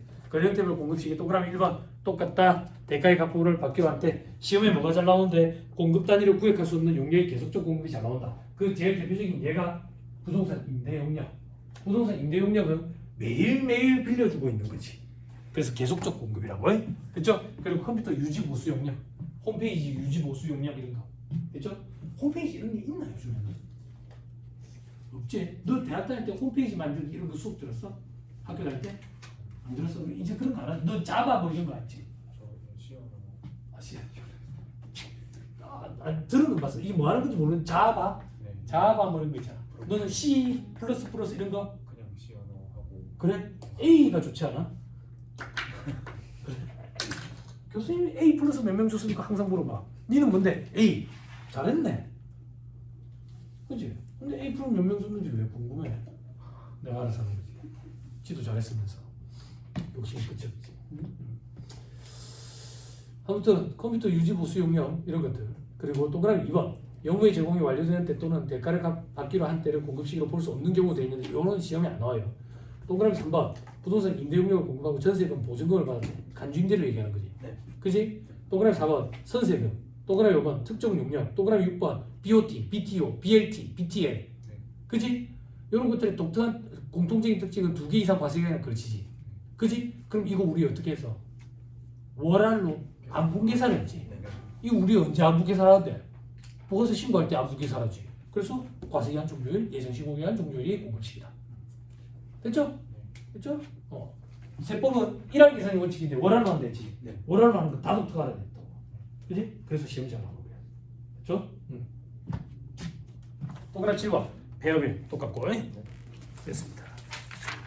넘어갑니다.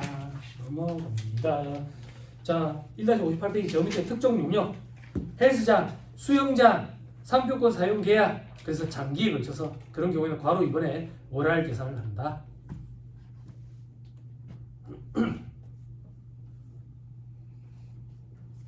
됐지요? 네. 박스 3번 사회기반 시설에 대한 민간투자법 제4조 3호의 방식. 그죠? Build, Operate, Transfer 이래서 BOT, Build, Transfer, Operate 이래서 BTO, Build, Operate 뭐래? 지금 자꾸 영어가 안 돼가지고 Build, Transfer, Lease 이래가지고 BTL 이거 그거 아니야?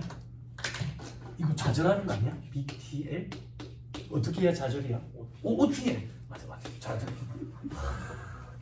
이거 그렇지. 요즘 애들 진짜 머리 비상하다. 상상도 못했다. 빌트 트랜스퍼 리스 혹은 빌트 리스 트랜스퍼 뭐 이런 것들 뭐든 상관없이 월할로 안분 계산하면 된다. 그죠? 그때 과표는 용지 제공 기간 동안 받는 대가에 시설 설치 가액이 만약에 혹시 있다면, 그지? 요거 합산해가지고 월할로 안분 계산한다. 나중에 문제 나오면 또 해보자. 자, 1-60페이지 공급식이 특례. 세형계산서 발급과 공급식이. 공급식의 세형계산서 발급하는 게 원칙이다. 원칙적으로 먼저 발급하거나 뒤늦게 발급하면 가산세 문제가 생긴다. 그런데 이번에 선발급해도 인정되는 경우, 먼저 세형계산서를 발급해도 인정이 된대. 그러면 결론도 기억해야 돼. 그러면 그때 인정이 되고 공급시기는 언제로 볼 건데, 세형계산서 발급한 경우 한 시기를 공급시기로 봐. 세형계산서를 먼저 공급했다면 그날 공급시기로 본다고. 됐죠? 결론까지 기억해야 돼. 됐죠? 자, 그래서 한번 살펴보자. 자, 대가의 전부 또는 일부를 받고, 그리고 받은 대가에 대해서 발급하는 경우. 자, 세형계산서 발급을 할 때 장난치는 경우가 많지. 그지? 공급 시기 가지고 장난치는 경우가 많다고. 7월 1일에 공급인데 6월 30일로 땡기달래, 세형계산서를. 그러면 사는 사람 입장에서 매입세 공제를 빨리 받을 수 있지. 근데 만약에 이게 외상거래면 공급자 입장에서는 갑자기 매출세액을 내야 되니까 자금부도 압박이 생긴다고. 근데 제가 좋아하는 말은 아니지만 현업에서 그런 얘기를 많이 하지. 사는 사람을 갑이라고 많이 얘기하지. 갑질하는 거야, 그러니까. 갑질하는 거야. 그런데 봐봐. 대가의 전부 또는 일부를 받고 먼저 발급해달라 했어. 대가의 전부 또는 일부를 받고 받은 대가에 대해서 발급해달라고 하면 공급자 입장에서 리스크가 있어 없어? 없지. 그러니까 이건 인정해주겠다고. 됐죠? 그럼 언제를 공급시로 볼 건데? 발급하는 그날. 됐죠? 그 다음 반대로 이번에 발급부터 하고 대가를 이렇게 받는데, 발급 후에 발급일로부터 7일 내에 대가를 받는데, 이거는 뭐랬지? 발급부터 좀 먼저 하자. 아니 세법에 돈 주면 받은 대가에 대해서 발급하면 괜찮대. 아이 일주일 안에 줄게. 그거까지 괜찮다 그 얘기야. 왜? 스토리를 꾸며야 돼. 자, 그 다음 동그라미 2번. 발급일로부터 7일이 지나면 대가를 받더라도 다음 주 어느 날에 해당하는 경우도 있지. 요건 어떤 경우인데? 발급 문제 해달래. 그럼 대가에서부터 일부러 받아야 돼. 아니면 일주일 내에 줘야 되는데, 일주일은 안 될 것 같아. 그럼 안 되는데? 안 되는데? 그러니까 30일 내에 주겠대. 30일 내에. 그러면, 야, 요건이 좀 있는데? 어떤 요건인데? 대금의 청구 시기와 지급 시기를 별도로 구분 기재하고, 그리고 그 기간 사이가 30일 내여야 된다.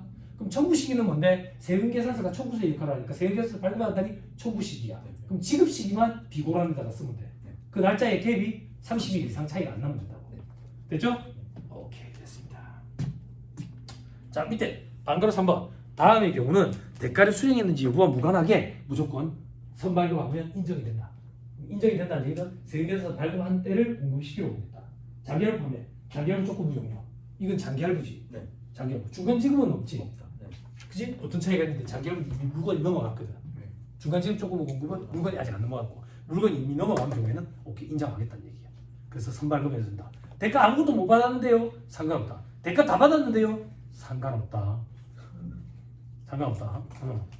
자, 그게 무슨 말인데요? 장기할부 판매는 대가의 가격으로 바뀌는 때가 공급시기잖아. 네. 근데 일시불로 첫날 다 받았다고 선발급 특례 인정된다고. 네. 상관없다고. 자, 그다음 동그라미 2번. 전력이나 그밖에 공급 단위를 구획할 수 없는 재화 용량의 계속적 공급. 됐죠? 자, 이건 무슨 말인데? 대가의 각분을 받기로 한 때가 공급시기잖아. 못 받았어. 그렇지만 세계에서 발급한다고. 됐죠? 공급시기 도래하면. 자, 그다음 동그라미 3번까지는 무시합시다. 너무 구석지고 밑에 후발급 세금계산서 특례. 공급일이 속하는 달에 다음 달 10일까지 발급해도 인정이 된다. 그럼 인정이 된다. 공급 시기는 언제로 볼 건데? 작성 연월일로 보겠다. 공급 연월일이 아니다. 작성 연월일이다. 필요적 기재사항이다. 그렇죠? 자, 거래처별로 달의 1일부터 말일까지 1여월 이내의 기간 중이라는 표현이 1일부터 말일까지라는 표현으로 바뀌었어. 그럼 5월 1일부터 5월 31일까지 매일 수차례 공급이 일어나. 세계에서 발급하다가 일을 못 하겠는 거야.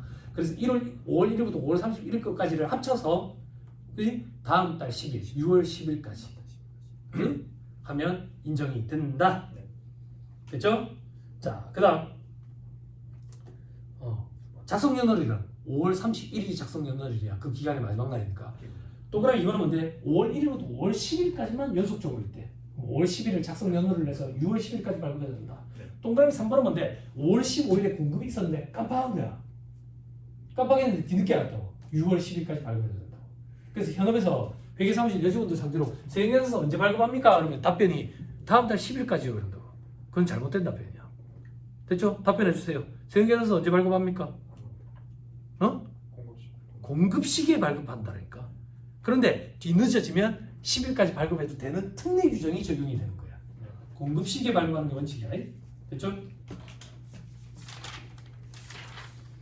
됐나요? 1단 63페이지. 재화의 수입시기, 수입시기고 수리 시점. 됐죠? 자, 공급 장소 관심 없다. 다 했다. 또 문제 풀어보자.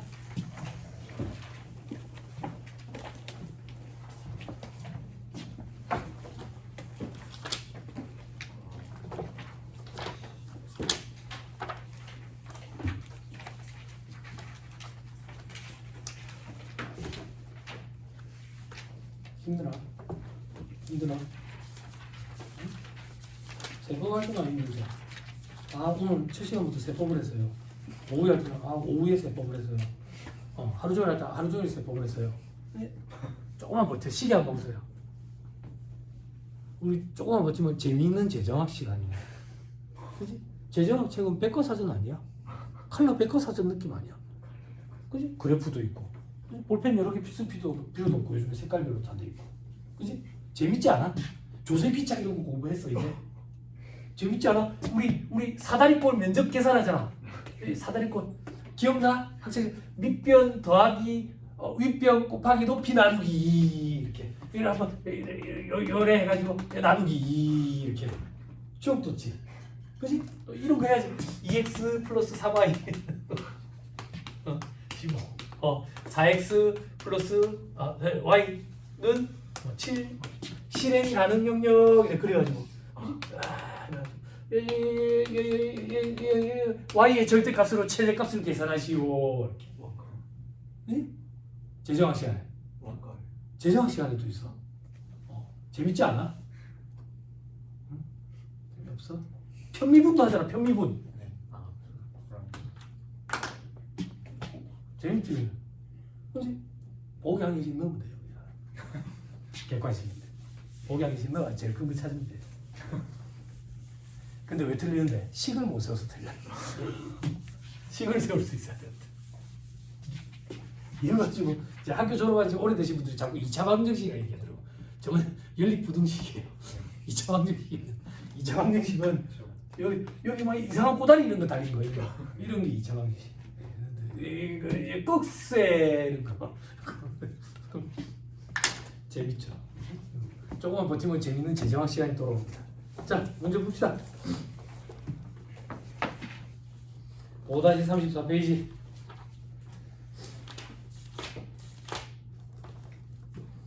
자, 부가세 보상, 부가세 과세 대상에 해당하는 것은 이렇게 돼 있죠. 그죠? 자, 5번이에요. 사업자가 자기 고객 중 추첨을 통해서 당첨된 자에게 자기 생산 취득자를 경품으로 제공했대. 사업성 증여에 해당한다고. 해당 안 하는 거 살펴보자. 동그라미 1번. 사업자가 자기 사업과 관련해서 사업장 내에서 그 사용인에게 음식용품을 무상 제공한대. 간주공급을 보지 않는 데서요. 공급받을 자의 해약으로 내서 공급할 자가 재화용역에 공급 없이 위약금 손해배상을 받다. 공급 없이 물건 넘어간 적 없어. 그럼 물건 판 대가가 아니야. 대가성이 없는 돈이라는 거예요. 재화용금 아니야. 동그라미 3번. 선주와 하역회사 간의 계약으로 하역회사의 선적 지연으로 인해서 선주가 하역회사로부터 채손료를 받는데. 2번이요?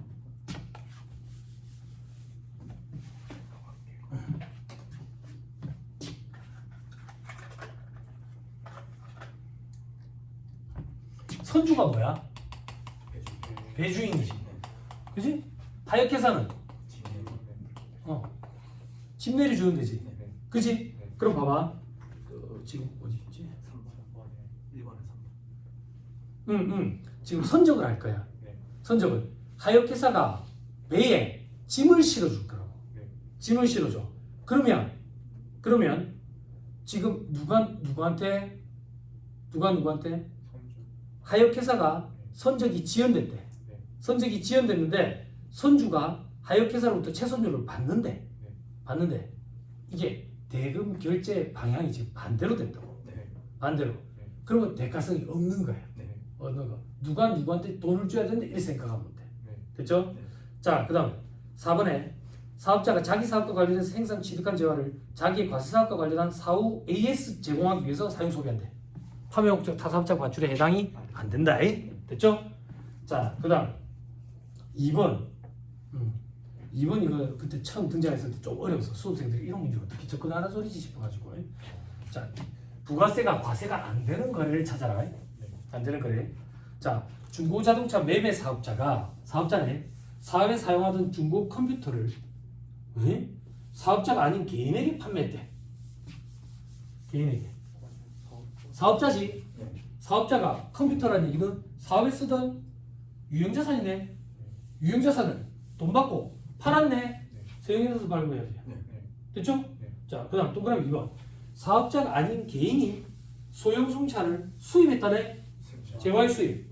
과세되지. 세관장이 발급해줄 거거든. 동그라미 3번. 면세사업자가 중고자동차 매매업자로부터 사무실로 사용하던 건물을 구입했대. 방향 잘 잡아야 돼.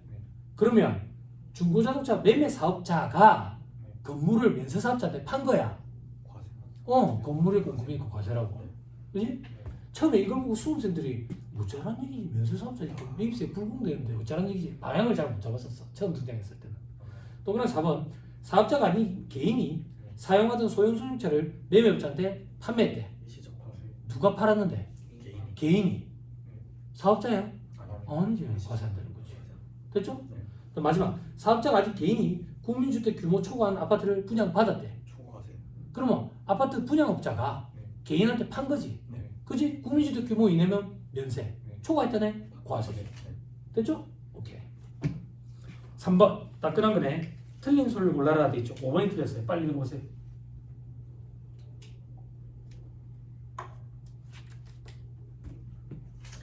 영리 목적으로 상가를 임대하는 사업자가 특수관계인에게 사업용 부동산 임대 용역을 무상으로 제공하는 것은 부가세 과세 대상이 맞지. 네. 그지? 아까 얘기해줬지. 아버지가 뭐 하는 사람이고, 100층짜리 건물에 건물주가 지금 100층이 비어 있는데, 아버지 장사도 안 돼 죽겠는데 월세 주고 나면 남는 게 없어요. 그 들어와 장사해라. 내가 니한테 돈 받겠나? 돈 받겠나? 아버지 뭐 하는 사람? 임대업자라고. 임대업자로서 부동산 임대업자로서 사업에 쓰던 그 임대용 부동산이라고. 이걸 특수관계인이 자식한테 무상으로 빌려줬다고. 됐죠? 그럼 어떻게 과세한다? 시가의 10%를 과세하는 거죠. 그때 시가는 부당의 계산 부인상 계산하는 산식에 따른 금액. 네. 됐죠? 오케이. 자, 그 다음 5번 틀린 소리를 골라라는 데 있죠? 첫 번째 1번 총괄납부 사업자 및 사업자 단위 과세 사업자가 아닌 사업자가 판매 목적 타사업장에 재화를 반출하면서 세금계산서 발급을 안 했대. 안 했대. 그럼 어떻게 해야 돼? 잘못했지. 발급해야지. 그지? 과세된다고. 됐죠? 오케이. 6번 틀린 소리를 골라라. 5번이 틀렸어요. 사업자가 자기 사업과 관련해서 거래처에 경영 컨설팅 용역을 무상으로 제공하는 경우에는 과세되는 용역의 공급으로 온다. 맞잖아. 그렇지. 용역의 무상 공급이라서 과세가 안 되는 거지. 됐죠? 오케이. 7번 옳은 걸 골라라. 옳은 거. 2번이 옳아요. 사업자가 과학상의 지식, 경험, 숙련에 관한 정보를 제공하는 것은 용역의 공급이다. 노하우 제공하는 거야.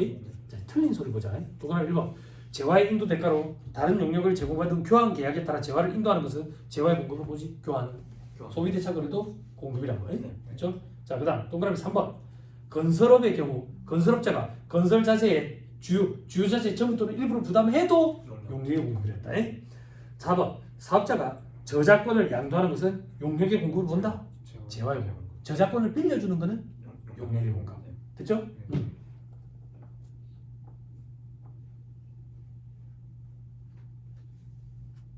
무슨 소득으로 과세되는데? 저작권 양도하면 사업소득으로 과세되지. 그지? 근데 저작권을 증여, 양수한 사람이 양도함으로써 발생하는 소득은 기타 소득이지. 그지? 기억나? 나 이런 사람이야 이 노래 있잖아. 그지? 싸이 노래인데 DJ DOC가 부르지. 싸이가 만약에 DJ DOC한테 돈 받고 팔았다? 사업소득. DJ DOC가 돈 받고 팔았다? 기타 소득. 기억나죠? 그죠? 자, 그 다음 민사집행법에 따른 경매로 공급하는 것은 재화의 공급 아니지. 법에 따른 경매, 국세징수법에 따른 공매, 민사집행법에 따른 경매. 8번 부가세가 과세되는 경우는 모두 몇 개인가? 경매라는 거구나 이런 거. 그지? 아무튼 2개래. 2개인데 순서대로 봅시다. 사업자가 자기 생산 취득 재화를 고객에게 증여하는 경우로서 자기 적립 마일리지 등으로만 정부를 결제받고 공급하는 건 재화의 공급이 아니라 했다고. 도시 및 주거환경 정비법 등에 따른 수용 절차에서 수용 대상의 재화의 소유자가 수용된 재화에 대한 대가를 받는 경우 재화의 공급이 안 했다고. 이거 조금만 보여줄까? 깜빵 가는 걸 얘기하는 게 아니야 수용이. 내가 엄청나게 오래된 이 건물과 땅이 있다고. 여기 뭐 길이 날 거래. 혹은 뭐 공원을 조성할 거래. 그럼 국가에서 이걸 사가는 거잖아. 그럼 나는 이제 건물이 있고 토지가 있지. 그럼 국가에서 시행사가 있다고. 이 시행자한테 내가 건물과 토지를 넘기는 거거든. 그럼 과거에는 건물을 넘기는 건 과세, 토지 넘기는 건 면세했다고. 넘기고 나면 이 시행자가 이 건물을 허물어 버리는 거야. 그런데 가만 보니까 부가세 과세 문제 때문에 내가 건물을 허물어 가지고 토지만 넘기는 그런 경우도 있는 거야. 그럼 이게 형평성에 어긋나니까 다 면세하자 그 얘기야. 내가 철거했든 얘들이 철거했든 이게 그 얘기야. 누가 건물을 철거했든 상관없이 공급을 보지 않겠다. 공급을 보지 않겠다. 됐죠? 자, 그다음 사업자가 자기 생산 취득자를 경조사와 관련된 재화로서 사용인 한 명당 연간 10만 원 이하의 재화를 제공하는 경우 과세 안 되지. 10만 원까지. 그지? 그래서 요 규정을 핑계 삼아 결혼식 때 10만 원밖에 안 나오는 거야. 아닌데 주변에 있고 회사에서 많이 나왔다던데 조합에서 나온 걸 거야. 회사에서 얼마 안 나와. 회사에서. 자, 그다음 사업자가 자기 과세 사업과 관련해서 취득한 재화를 자기의 면세 사업을 위해서 직접 사용한대. 그지? 그럼 간주 공급이잖아. 네. 자가 공급 면세 전용이잖아. 네. 근데 괄호 안에 보니까 내국 신용장에 의해서 공급받아 영세율을 적용받아서 매입세액이 없대. 그래서 그 전 단계에는 있었을 거잖아. 네. 그걸 깨내는 거야. 자가 공급 면세 전용 맞다고. 과세대. 사업자가 자기 생산 취득 재화를 매입세액이 불공제되는 개별소비세법에 따른 자동차로 사용 소비하거나 그 자동차의 유지를 위해 사용 소비한대. 비용 없는 소형 수입차 규정이지. 네. 그지? 과세된다고 간주 공급으로. 자가 공급. 됐나요? 네. 10번 과세 대상을 골라라 돼 있죠. 그죠? 그냥 순서대로 할게요.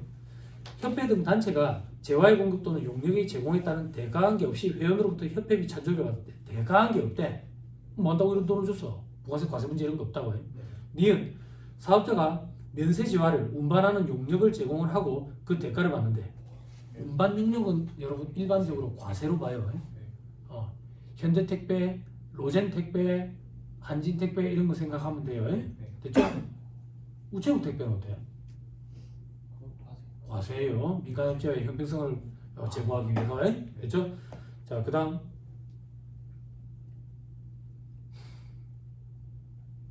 디귿. 골프장 경영자가 골프장 이용자부터 받는 입회금으로서 일정 기간 거치고 반환하지 않는데 반환하지 않으면 지가 문 거잖아. 그럼 부가세 과세돼야지. 그지? 그지? 여기 학원에 요거 쓰시는 분 계세요? 이거 사물함? 없어요? 왜? 씁니다. 쓰세요? 이거 얼마예요? 저거 교육 기간만 해서 2만 원 했어요. 2만 원. 나중에 돌려줘요? 아니죠. 학원에 묻죠? 그럼 과세. 말이야.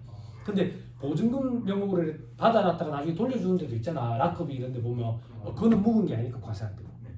그거 설명하려고. 하나만 쓰세요? 네. 점점 여러 개 쓰시겠다. 저 안에 이제 나중에 열면 이제 현미 녹차, 뭐 둥글레차 막 점점점 많아져요. 자, 계속 보시죠. 자, 그다음 부동산 임대업을 영위하는 사업자가 부동산 임대차 계약 기간이 만료되었음에도 불구하고 임차인으로부터 임대한 부동산을 반환 못 받아서 소송을 제기한 경우로서 그 소송이 종료될 때까지 실질적으로 계속해서 임대 용역을 제공하고 해당 소송에 승소하여 임차인으로부터 임대를 상당히 받았대요.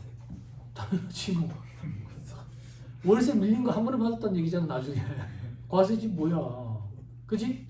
사글세를 어떻게 합니까? 보조금에서 까내려가는 거 과세라고. 그죠? 사글세라고 알아. 응답하라에 있었어요. 응답하를 봐야 알아요. 하수 같은 거 있어요. 자, 그럼 11번 옳은 걸 골라라는 데 있죠. 3번이 옳아요. 사업자가 사업을 위하여 재난 및 안전관리 기본법의 적용을 받아 특별 재난 지역에 물품을 증여하는 경우는 과세 대상이 아니다. 그래야지 증여를 많이 하겠지. 됐죠? 그죠? 저를 조금만 더 얘기. 법인세법에 특별 재난 지역에 기부하는 거는 무슨 기부금이야? 특례 기부금이지. 그럼 한도가 어떻게 되지? 50% 한도에서, 그지? 기준 금액에. 소득세법은 100%다. 소득세법은 100% 한도 내에서. 됐죠? 괜찮아. 울지 말고 스트레스는 받아야 돼. 스트레스 받고 정리가 필요하네 라는 걸 느꼈으면 됐어. 근데 정리를 안 하면 전 세계 최악이지. 이제 정리하면 돼. 학원에서 모의고사도 볼 거거든요. 모의고사 많이 틀려도 돼. 이 중에서 또 그런 사람 있으려나? 난 모의고사 다 맞았는데. 이게 어떤 느낌이냐면 군대에서 휴가 나올 때 나 세 줄 잡았는데 자기들만의 리그야. 아무도 관심 없거든. 지금 많이 틀려. 그래야 시험장 가서 안 틀려. 지금 다 맞추고 시험장 가서 다 틀리면 전 세계 취향이야. 지금 많이 틀려. 틀리는 거에 스트레스 받지 말라고. 어느 함정에 빠졌는지를 꼭 확인해야 돼. 그리고 다음번에는 안 빠져야 돼. 다음번에도 빠지면 이제 오답노트처럼 작성을 해요. 내가 어떻게 풀어서 틀렸는지. 그래서 이 책을 그냥 단권화시켜. 오답노트를 별도로 만들 필요 없이. 발을 정자도 한번 써보고. 발을 정자 이렇게 쓰는 거야. 하나, 둘, 셋, 넷, 다섯 이렇게. 5번 풀었다 이렇게. 5번 합격할 때 지장 없어. 2차 시험 합격할 때까지 15회독 정도 하면 합격이 돼. 자, 그 다음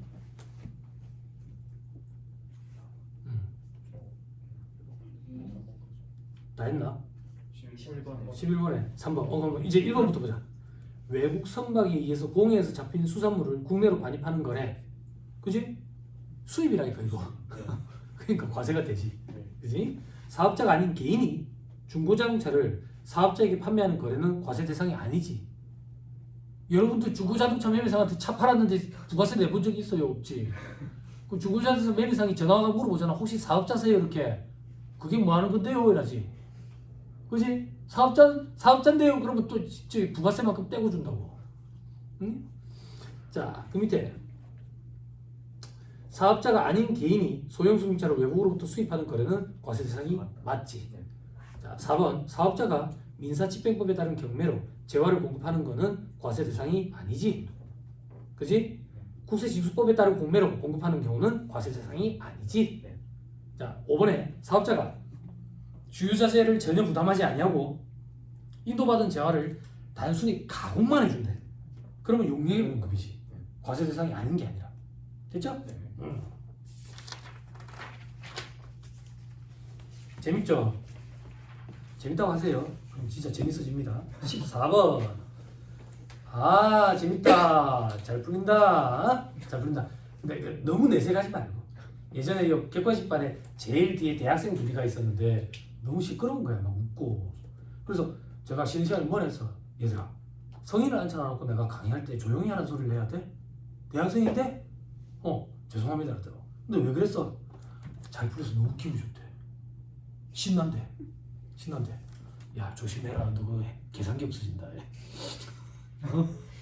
사람들이 믿다고 계산기 없애버린다. 조심해라. 둘 다 포기하고 하나. 둘 다 포기하고. 꾸준히 해야 되는데. 14번. 옳은 걸 골라라. 2번.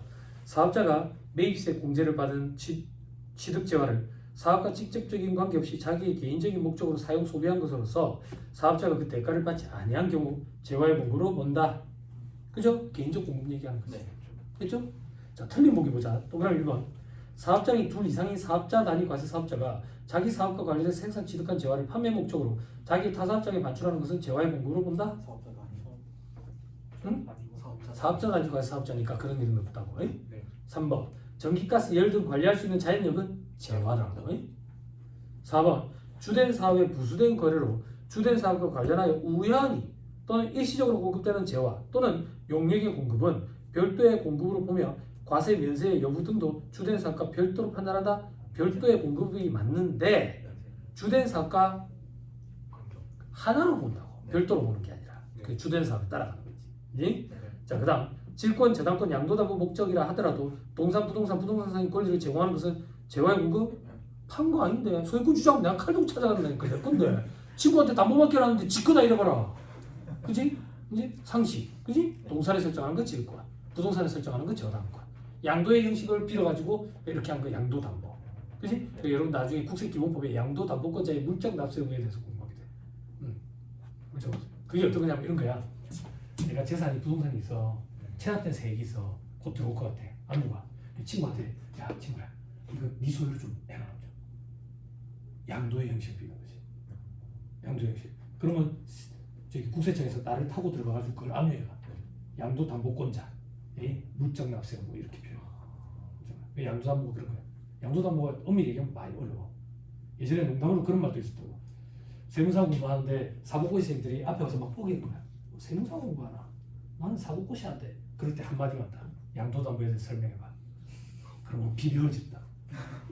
그런 말이 있었어. 그 정도는 어려운 게. 아무튼간에 우리는 이게 담보 중에 하나다. 이 정도만 기억하면 돼.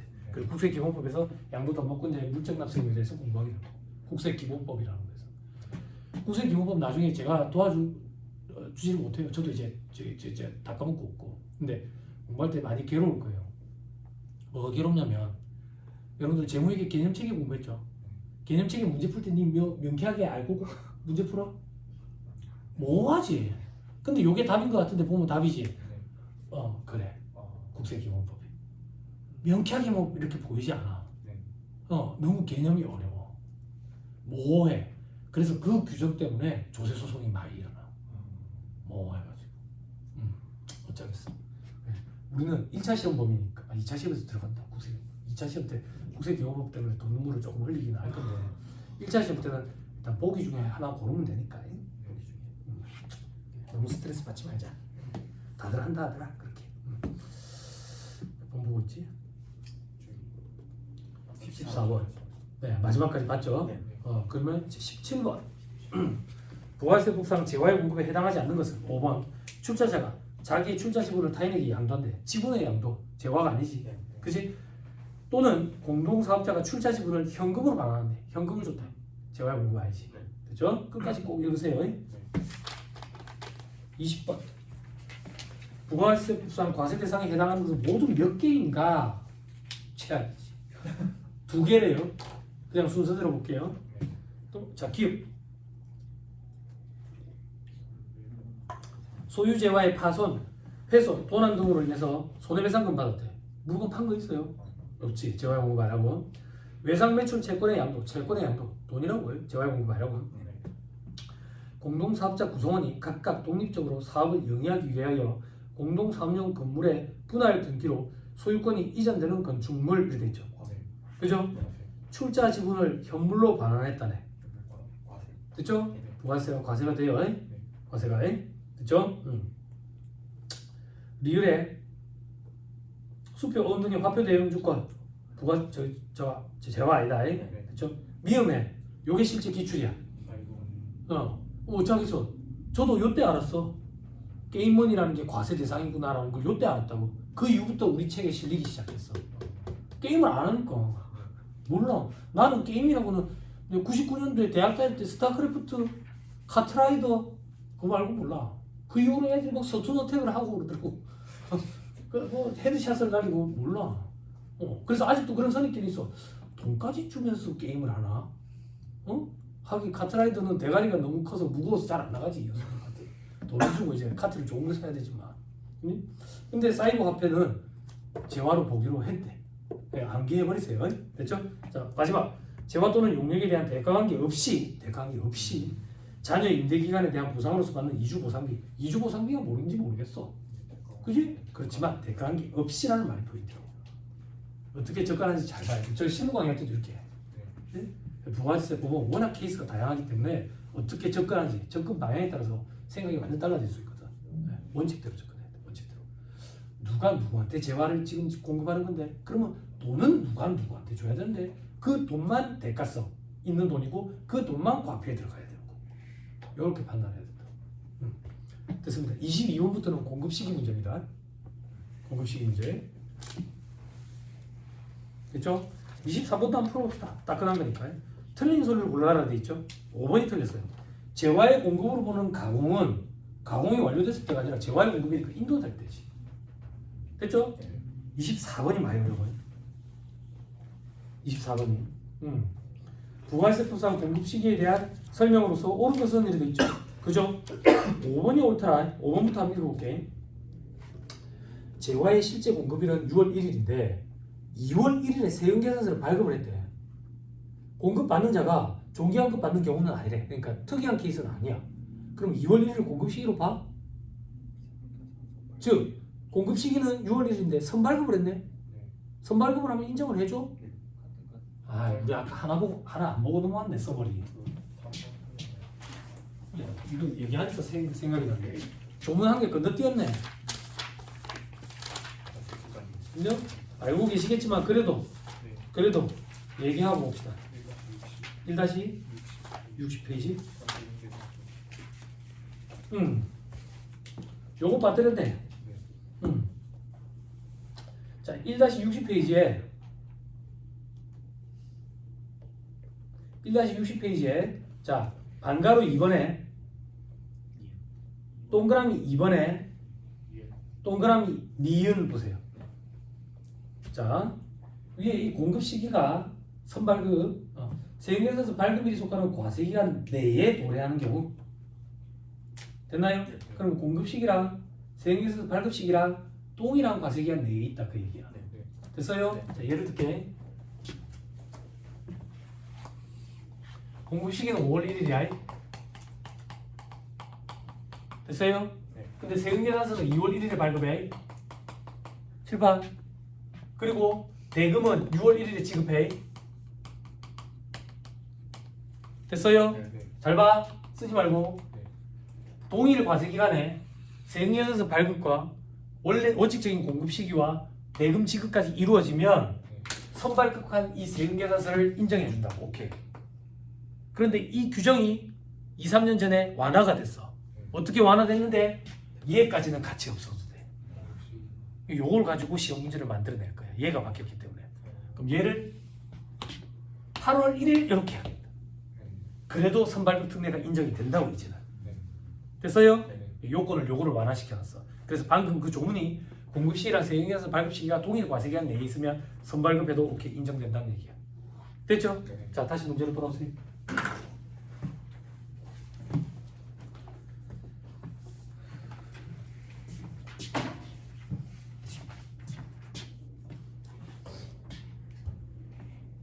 됐죠? 네. 자, 이제 틀린 보기 볼 거다. 틀린 보기 많이 어렵다. 자, 동그라미 1번. 사업자가 세금계산서 공급 시기 전에 발급한 공급 시기가 되기 전에 세금계산서를 발급하고 7일이 지나서 대가를 받는다. 그러면 30일 내에 받아야지. 그리고 청구 시기와 지급 시기 기간 사이가 30일 내야 되고. 그지? 그지? 대가를 받더라도 대금 청구 시기와 지급 시기 사이의 기간이 30일 이내인 경우에는 발급한 때를 공급 시기로 본다. 지급 시기와 청구 시기가 기재가 돼야 돼. 근데 청구 시기는 세액에서 발급 시기니까 별도로 기재 안 해도 되고. 그럼 지급 시기를 기재해야 된다고. 됐어요? 그걸 기재 안 하면 확인할 방법이 없어. 됐죠? 그래서 그 표현 때문에 틀린 거야. 자, 동그라미 2번. 헬스클럽장 운영사업자가 연회비를 미리 받고 회원들에게 시설을 둘 이상 과세기간에 걸쳐 계속적으로 이용하게 하는 경우 대가의 각 부분을 받기로 한 때를 공급 시기로 본다? 왠지 그럴듯하지? 그지? 월할로 안 보내야지. 그지? 그지? 그러면 학생들은 이런 거 질문하더라. 이런 걸 안분을 왜 합니까? 얼마 돼서요? 이게 실익이 있습니까? 라거든. 얘들아, 강남에 헬스 이용권 2억 3억씩 해. 학생들 2억 3억씩 한다고. 그거 말고 월 회부가 별도로 있어. 그거 보증금을 낸 사람들만 거기서 운동할 수 있는 거야. 소위 말하는 그들만의 리그. 그래가지고 그러니까 정재계에 있는 인사들이랑 연예인들이랑 왜 친하겠어? 이런 데서 저거들끼리 만나니까 나랑은 안 친하잖아. 나 동네 헬스장인데 여기 얘들 안 와. 어떡해. 그렇죠? 그래서 그러면 저기 헬스장 관장 입장에서는 그 2억을 언제 귀속을 시킬 거냐 그 얘기로. 그 월할로 안 보내가지고 귀속시킨다고. 됐죠? 자, 그다음 동그라미 3번에 건설회사가 완성도 기준 지급 조건부로 건설 용역을 공급하면서 약정에 의해서 준공검사일 이후 잔금을 받기로 했대. 준공검사일이라는 얘기는 다 만든 거야 이제. 그러면 건설로 따지면 건설 용역이 끝이 났다고 제공이. 그 이후에 잔금 받기로 한 게 있대. 그럼 해당 잔금에 대한 공급 시기는 잔금을 받기로 한 때다? 아니. 용역 제공 완료된 시점이야. 안 돼, 안 돼. 이거는 법이 보호해준다라고 생각하면 돼. 보호해준다. 됐죠? 좀 어렵죠? 동그라미 4번. 위탁 가공무역 방식의 수출은 수출 재화의 공급가액이 확정되는 때를 공급 시기로 보는 게 아니라 위탁 가공무역 방식의 수출은 외국에서 해당 재화가 인도되는 때를 공급 시기로 봐. 가공을 해가지고 팔 건데 그 가공업체가 외국에 있더래. 그래서 보낸다고. 보내가지고 거기서 가공해서 팔아간다고. 그때가 공급 시기다 그 얘기야. 됐죠? 내가 가공 맡긴다고 보낼 때가 공급 시기가 아니라. 돼요? 네. 오케이. 어렵죠? 방금 그 지문 동그라미 3, 4번 지문 때문에 이 문제를 풀었어요. 좀 어려워요. 다시 반복될 가능성은 좀 낮아 보이지만 어쩌겠어요. 부가세법은 다 맞춰야 되니까 우리가 좀 거를 수 있는 여유가 없어요. 법인세법이나 소득세법은 어차피 반밖에 못 맞추니까 우리가 좀 거를 수가 있거든. 거를 수. 그러니까 이렇게 생각하시면 돼요. 제가 강의할 때 걸을 만큼 거르고 강의를 해요. 근데 거기서 여러분들이 스스로 또 걸으면 이제 학계자 명단에서 걸러지는 거예요. 내가 이미 걸러주니까 거기서 더 걸으면 안 된다고. 됐어요. 27번. 따끈한 거죠. 그죠? 틀린 수를 골라라. 4번이 틀렸대요. 장기할부 조건부로 용역을 공급하는 경우 영무의 제공이 완료되는 날 이후 받기로 한 대가의 부분에 대해서는 영무의 제공이 완료되는 날을 그 용역의 공급 시기로 본다. 말같지도 않은 소리야. 무슨 장기 할부잖아. 대가의 납부분을 받기로 한 뜻이 뭐야. 그치? 땡겨지는 경우는 중간에 배업하는 경우밖에 없지. 네. 그죠? 그죠? 근데 이 조문을 읽으면 수험생들이 어떤 혼란에 빠지는지 알아? 특히 공부 잘하는 애들이 내가 수업 시간에 안 배운 규정 중에 이런 규정이 혹시 있었던 거 아니야? 이런 상상의 나래를 펼친다고. 정말 그래. 그러면 이런 생각을 하기 시작하면 생각이 꼬리를 물어가지고 답이 없어. 그치? 그럼 내가 지금 애정라면 했잖아. 딱 정해줄게. 그래. 안 배운 데서 나왔으면 어쩔 건데. 어차피 틀리는 거 아니야? 배운 규정을 가지고 걸러내야 돼. 안 배운 데서 혹시나 나왔는데 맞는 말이래. 어쩔 거냐고. 우리는 그걸 대비를 못 하잖아. 우리는 우리가 준비한 자료만 가지고 맞다 틀렸다는 구분을 할 수밖에 없어. 보기 지문 5개 중에 한두 개 정도는 처음 보는 지문이 분명히 또 등장한다고. 그럼 우리는 그거 말고 나머지를 가지고 발라내야 돼. 어쩔 수 없어. 근데 그걸 가지고 이렇게 따지는 수험생들이 있어. 아니 강의하는 강사가 그렇게 얘기하면 어떡해요? 그런다고. 다 똑같은 입장이야. 다 똑같은 입장이라고. 그럼 10년을 준비해야 돼 스스로. 나도 세법에 대해서 다 모르는데. 네? 어쩔 수 없어. 어쩔 수 없어. 그거에 대해서 스트레스 받기 시작하면 본인만 괴로워. 본인만. 아 처음 보는 문장이구나. 장명근 세무사가 뭐라 하는지 들어봐야지. 아 장명근 세무사가 이런 문장이 다시는 또 등장 안 할 거라 했구나. 그러면 제끼자. 근데 이게 되게 이슈가 됐다네. 그러면 준비해 가야 되겠네. 이렇게. 응? 됐죠? 자, 요 정도 합시다. 요 정도 하고 28번부터는 다음 시간부터는 문제를 조금 스피드하게 풀게요. 네. 오늘 첫날이라 가지고 잔소리도 좀 많이 하고 분명히 공부 방법에 대해서 물어보실 분들 계실 거라 가지고 전체적으로 얘기하면 안 좋겠나 싶어 얘기를 좀 드렸어요. 정리를 잘해야 되고 그리고 지금 교재를 갈아타시는 분들은 남들보다 자는 시간을 더 줄여야 돼요. 이거에 익숙해져야 되니까. 그리고 아직 80 며칠? 80 며칠? 10회 정도 돼요. 10회 정도 되니까 너무 걱정하지 마세요. 시간 남아도 남아요. 아니 할 게 천진데 여태까지 여러분들이 쌓아왔던 시간을 생각해보면 충분해요. 걱정 안 해도 돼요. 네? 내일 시험인데 모르겠는데 진짜. 근데 문제를 풀면 풀리긴 풀리는데 내가 이걸 알고 푸는 느낌이 아니야. 내가 이게 3번이 정답이라는 걸 미리 내가 알고 있어. 많이 풀어서 원래 그렇게 공부하는 거예요. 공부를 해본 적이 없는 사람들은 그런 의문에 빠져요. 원래 공부라는 건 그렇게 하는 거예요. 답을 딸딸 외울 정도로 하는 거예요. 반복 숙달. 그렇죠? 그리고 시험장에 들어갈 때 1차 시험 특히나 와 세법에 대해서 뭔가 알겠어. 회계에 대해서 뭔가 알겠어. 명쾌하게 그런 느낌을 받고 시험장에 들어가는 사람은 장담하는데 단 한 명도 없어요. 내가 이 문제를 알고 푸는 게 맞나? 근데 내일 시험이네. 60점 넘었네. 합격. 또 이제 하고 스케줄 따라가지고 2차 시험 준비해야 되는데 뭐 답안을 막 이렇게 서술을 쓰고 있는데 내가 이걸 알고 쓰고 있나? 손이 기억해서 쓰는 것 같은데 합격. 그럼 그 이후부터는 어떻게 하는데요? 스스로 알아서 해야죠. 알아서 못하면요? 그때는 이제 굶어 죽어요. 일이 안 들어와서. 굶어 죽기 싫어서 아주 열심히 하는데 수험생 때보다 공부 더 많이 했어요. 뭐 강의하려고 그런 것도 있지만 여러분들은 수험생이니까 잘 못하거나 모르는 파트가 있으면 넘어가면 되죠. 강사가 잘 모르는 파트 있으면 여러분 이게 내가 잘 모르겠어요. 넘어갑시다. 이게 안 되거든. 이게 안 되거든. 공부 더 많이 하게 되더라고. 근데 그게 여러분들 벌이랑 관련이 직접적으로 관련이 돼요. 이 바닥 공부는 그렇죠? 이론과 실무 이런 게 따로가 아니니까 이 정도 하시죠. 강의 듣느라 고생 많았습니다. 수고하셨습니다. 고맙습니다. 네.